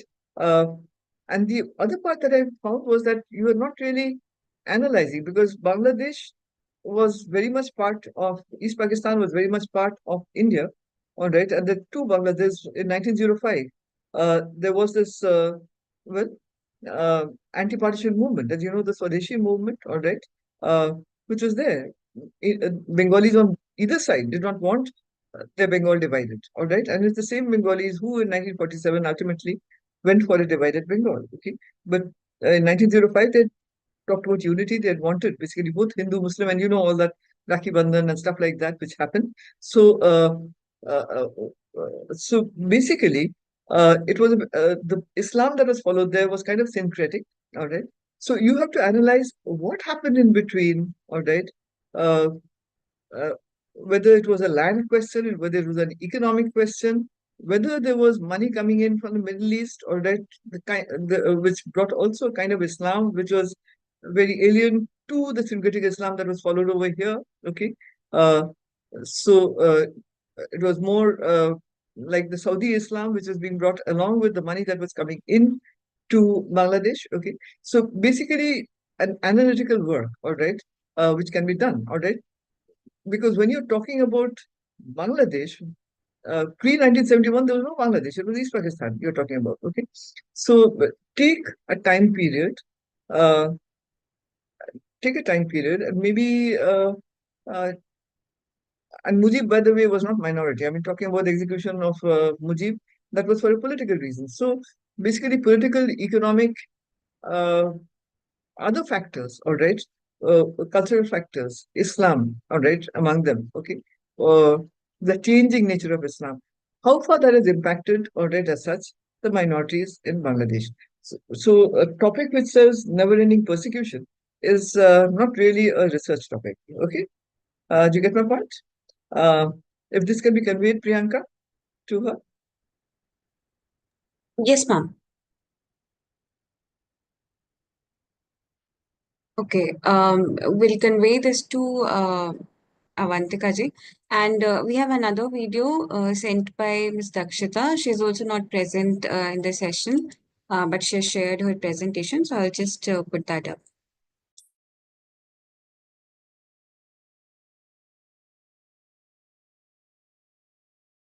Myself, Dakshita Sharma, and currently I am in my second year of college pursuing political science honors. So, the topic of my research essay is America's war on terrorism after 9/11, human rights violation at the Guantanamo Bay. So, I'll be starting with the 9/11 attacks only, and as we all know, how inhumane the attacks were, and how on 11th September 2001 these attacks took place, and the hijacked planes, they struck the World Trade Center towers in New York, and so many innocent lives were shattered, and nearly 3,000 people were killed. And these attacks, they marked a turning point in global security.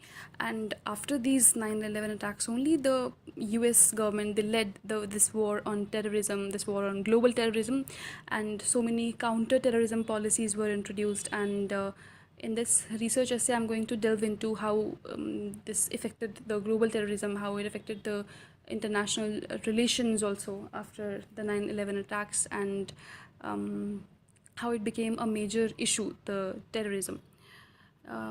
Now I would like to move to the Guantanamo Bay detention camp, and this camp, it was established in January 2002 by the United States only in the wake of 9/11 attacks. So in this camp, so many innocent people, without any trial, they were just detained and they were imprisoned until date. They are there, and the atrocities have been happening in this camp, and especially from the Islamic countries, and particularly from Afghanistan, Iraq, and Pakistan.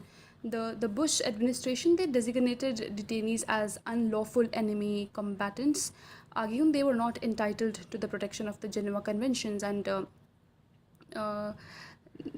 this affected their lives, their families. And I read in so many articles and so many research papers that what kind of atrocities have been happening there in this camp, and it's just spine chilling. So the Guantanamo Bay detention camp, it became a symbol of post 9/11 counter-terrorism policy of USA, and it also sparked international criticism because inhumane steps have been taken there, and so many governments of America, they promised that they'll do something about this issue, but till date nothing has been done, and the atrocities, they have still been happening there in the detention camp. Moving on to the case study that I have took, and on this case study I'll be focusing, which is Pakistan. And the truth is that 66% of the men in Guantanamo Bay were picked up not on any battlefield, but in Pakistan only, and the Pakistani government just turned them over to American government in exchange of millions and millions of dollars. And in the autobiography, In the Line of Fire, by Pervez Musharraf, the former president of Pakistan, he only mentions in his autobiography that how millions of dollars were received as bounties in exchange for human beings. And so we can say the road to Guantanamo Bay, it began in Pakistan only. So in this research essay, I'll be focusing more on this case study of Pakistan, and how the prisoners from Pakistan, their lives were shattered, and the families also, how it affected their families. Talking about the research questions, the research essay will be focusing on these research questions: what legal justifications were used to detain individuals at Guantanamo Bay? Also, how does preventive detention at Guantanamo conflict with international human rights norms? What forms of torture and inhumane treatment have been documented at the facility? And how has Guantanamo affected the US reputation in international law and diplomacy? Lastly, the research question will be what legal and policy reforms could address human rights concerns. while ensuring national security. So my research paper will include all these research questions. Lastly, I would like to talk about the methodology. I'll be using case studies and doctrinal legal analysis. This study will take a qualitative research approach, and I'll be gathering all my information from international human rights treaties, detainee testimonials, official reports and records, journal articles and reports from human rights groups such as Human Rights Watch and Amnesty International also. So yes, basically, in short, my research essay will be focusing more on how in the Guantanamo Bay detention camp, the human rights of the people there, they have been violated, and how the people there are, they have been exploited from so many years, and if any international organizations or the UN, if they are doing anything on this issue. Thank you.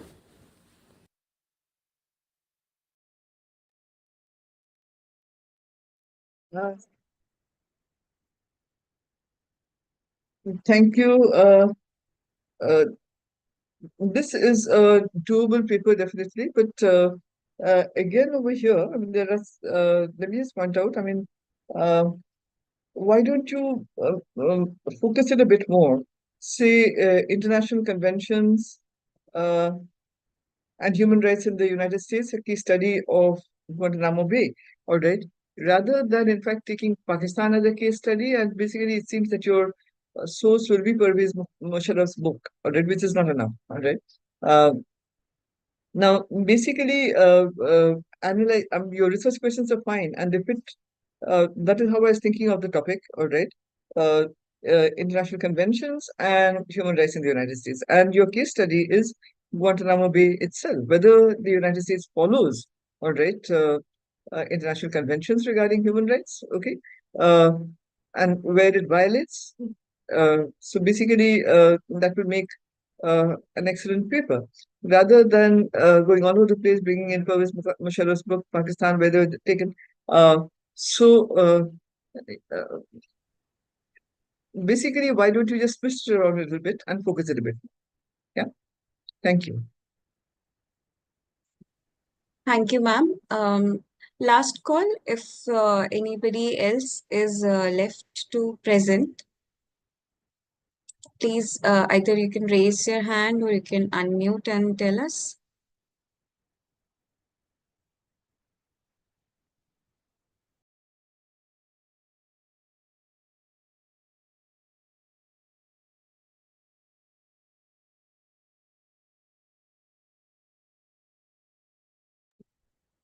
Okay, ma'am, I think we are at the end of today's session. We are through with all the presentations that we had received or the participants who were willing to present today. With this, ma'am, I invite you for the closing remarks for this program. Over to you. Thank you, Priyanka. Excellent that we have gone through this, and really we have not really overshot the mark. We are still 2 minutes off 8 o'clock, and maybe I'll take those extra few minutes and say we can take some more and we can finish in a very short while. Now, basically, so far as my concluding remarks are concerned, I mean, thank you very much, all the presenters. You have interesting topics, and I really like the way you have used innovative methods to kind of present. Young people can do that. I mean, fooling around. I mean, we think in very, straight-jacketed lines about presentations, but here, with your poetry and your animation and all that, I mean, that was really very interesting. Okay. Now, in conclusion, what one might say, thanks to everyone, and the last lot and this lot, and I really wish you all the best. Now, what I would like to point out, I mean, keep in mind when you are writing up papers, that basically this is on diplomacy, foreign policy, and geopolitics. Now, these are three different things altogether, all right? And let me focus just on foreign policy and diplomacy. Geopolitics is much larger, and that will, in fact, it has been explained to you again and again. But very, very briefly, all right, about foreign policy and diplomacy. foreign policy, as I've said earlier also, basically it is about national interests. But what I did not say earlier is that you can divide it into three, all right, parts. All right, there are everlasting interests, and there are vital or critical interests, okay, and there are also immediate interests, okay. So far as everlasting interests are concerned, I mean, all countries have those same ones, that is basically guarding its borders, guarding its own national sovereignty. In any foreign policy, this is, of course, a primary interest. Now, vital interest is like for the United States to, it says make America great again now, all right? But what it's talking about, of course, is economic, all right, and also being American, all right, the economic. So economic interests are very important so far as vital and critical interests are concerned. Uh, when you are structuring your foreign policy, you are also thinking of economic policies and how basically your country, the GDP can grow, all right, and basically it can compete uh, in the world market economically also. That is just one of them, but there are other critical vital interests too, okay. For some countries, it might be uh, uh, I know in South Africa, xenophobia is one such thing, all right, okay. Immigration across borders is another, okay, and also in the United States. Now, immediate interest is what basically leads to diplomacy. Immediate interest, I mean, something like what is happening, unfolding now in India, all right. What you see, what happened in Kashmir, uh, it leads to a change, all right, in policies, all right. Uh, Here we talk about neighborhood first, but if the neighbor basically is involved in an attack, all right, it can lead to, all right, difference, okay.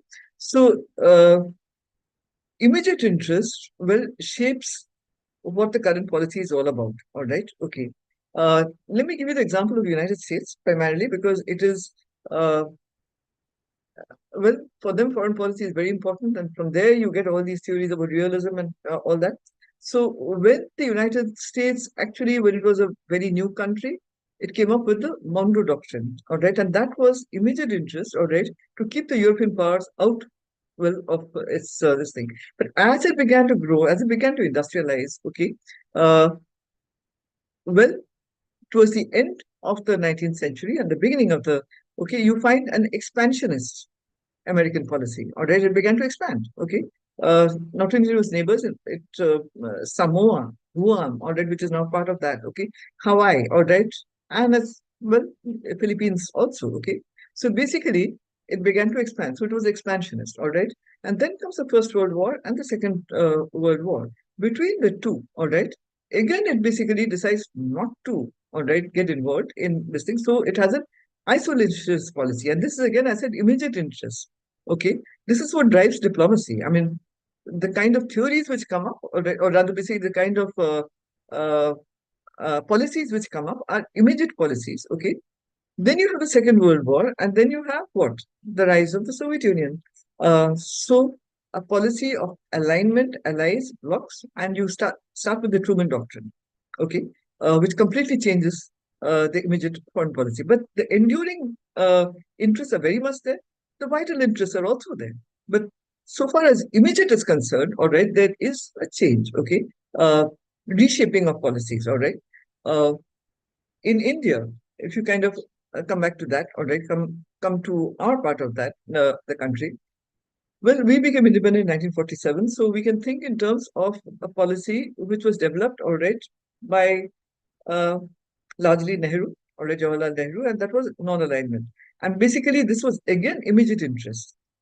Okay, immediate interest drove us towards non-alignment because we do not want, after 200 years of well, bearing the colonial yoke, we did not want any other country to dominate us at that point of time. And in fact, maybe it was the best thing to do because otherwise it would be something like Pakistan today, or dependent on other countries, our own.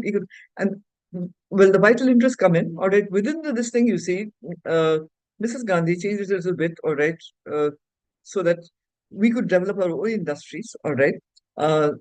So, well, IBM, etc., which were in India, Coca-Cola, all these companies, nationalization of banks so that we could grow, all right.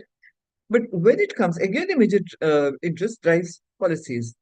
when China attacks us, we take help also from the United States. Okay, we go there, all right? When well, basically Bangladesh, all right, was going to be created. East Pakistan was in turmoil, and of course India was preparing for war the whole year of 1971. Okay, uh, now then basically we are still non-aligned, but we what we sign a treaty of friendship. We call it partnership now. Then it was treaty of friendship with the Soviet Union. All right, so and see what it entails. So it is immediate interests which basically drive. Uh, the changes in foreign policy. Okay, and that is where diplomacy comes in. All right, so basically immediate interest is something which changes. Now we're talking about good neighbor policy, I mean, under the Modi regime. Okay, uh, now good neighbor policy, what it has entailed, well, uh, so far as concrete results are concerned, I'm not sure, but anyway, I mean, it's there was also the Gujarat doctrine before that, okay, which is also like a good neighbor policy. I mean, neighborhood first policy. Okay, that was more a good neighbor policy than a neighborhood first policy. Now, it was this. Now, how are these basically carried forward? It is carried forward through diplomacy. All right. Now, diplomats are diplomats, okay, because they carry forward your foreign policy. Okay, so there is a difference between, as I said, foreign policy and diplomacy. Okay, diplomacy. Well, here the concepts of hard power, soft power, and smart power also come in. Okay, uh, diplomacy can involve hard power, and we're all wondering what we're going to do. Well, after the terror attack in Pahalgam, all right, use of hard power on negotiation. All right, already what has been stated, all right, yesterday, okay, about well, getting out of the Indus River compact, all right, as such fact. Okay, so basically these are manifestations of hard power, all right, to a certain extent. Okay, uh, it's not only the use of the army or the navy or the air force or anything like that, but we can also use hard power, which is economic, all right, economic sanctions, etc., can also be there, all right, stopping trade, uh, which is also very much there. Uh, we have heard so much about soft power, and many of our students here have been talking about gastro diplomacy, etc. Okay, and this is all soft power. All right, a combination of the two. Nye has come up, of course, with Joseph Nye, who came up with soft power, also came up with smart power, which is a combination of the two. Now, so basically, diplomacy is what diplomats do. Okay, uh, so we don't call them foreign policy personnel. We have the Ministry of External Affairs, which sets the foreign policy, and we have diplomats, all right, in various countries, which do the diplomacy. So basically, don't mix up. I mean, diplomacy and foreign policy are two different things. I'm not going into geopolitics at all because is going to take up a lot of time, and it has been explained again and again. I'm sure Professor Swaran Singh has done very good listening with geopolitics, all right. So I'm not really going into that. But I just thought this is a kind of summing up, all right, as such, of how you should look at foreign policy and diplomacy when you write your papers or when you think. Also, when you are figuring out what you read in the newspapers or what you hear in the news, or basically even in social media, uh, basically analyze it from the point of view of, well, as I said, eternal interests, vital interests, immediate interests. Okay, the various doctrines which have been there, which of course some of them are relevant today, some were relevant in past times, and diplomacy. And here, when you're talking about diplomacy, hard power, soft power, smart power. Okay, uh, maybe that's all I have to say in conclusion. I wish all of you the very best. Thank you for well, listening to so many of us, all right, for so many days, and for producing such wonderful, well, brief, well, outlines of the people that you're going to write, and wish you the very best. Okay, thank you. Thank you so much, ma'am. And with that, we come to the end of ninth day of Diplomacy, Foreign Policy, and Geopolitics Youth Fellowship. And I would like to go ahead with the formal vote of thanks. As we have come to the end of this program, an online international winter and spring school program, a 3-month immersive online introductory leadership certificate training fellowship program. I, Priyanka Negi, researcher at IMPRI, Impact and Policy Research Institute, Would like to propose the formal vote of thanks on behalf of IMPRI, Center for International Relations and Strategic Studies, New Delhi. We thank Professor Sanjukta Bhattacharya ji for gracefully convening these sessions. We thank our chair, co-chairs, conveners, and the enthusiastic participants for their active engagement throughout this program. Readings for the sessions have been shared with you all in your email, and the videos of the sessions have also been shared with you for learning. Additionally, a feedback form will be shared with you via email. The certificate of participation will be shared with you after you fill up the feedback form, and the certificate of completion will be shared upon the successful submission of your book chapters. We look forward to your upcoming submission of book chapters, and we are grateful if you are watching us later on YouTube or listening to us on our various podcasts or reading our publications. We hope you continue to join in future to our IMPRI Web Policy Talk and Web Policy Learning. Wishing you a very good evening. Thank you. Thank you. And good night, Priyanka, and all the other participants who are still here. Thank you.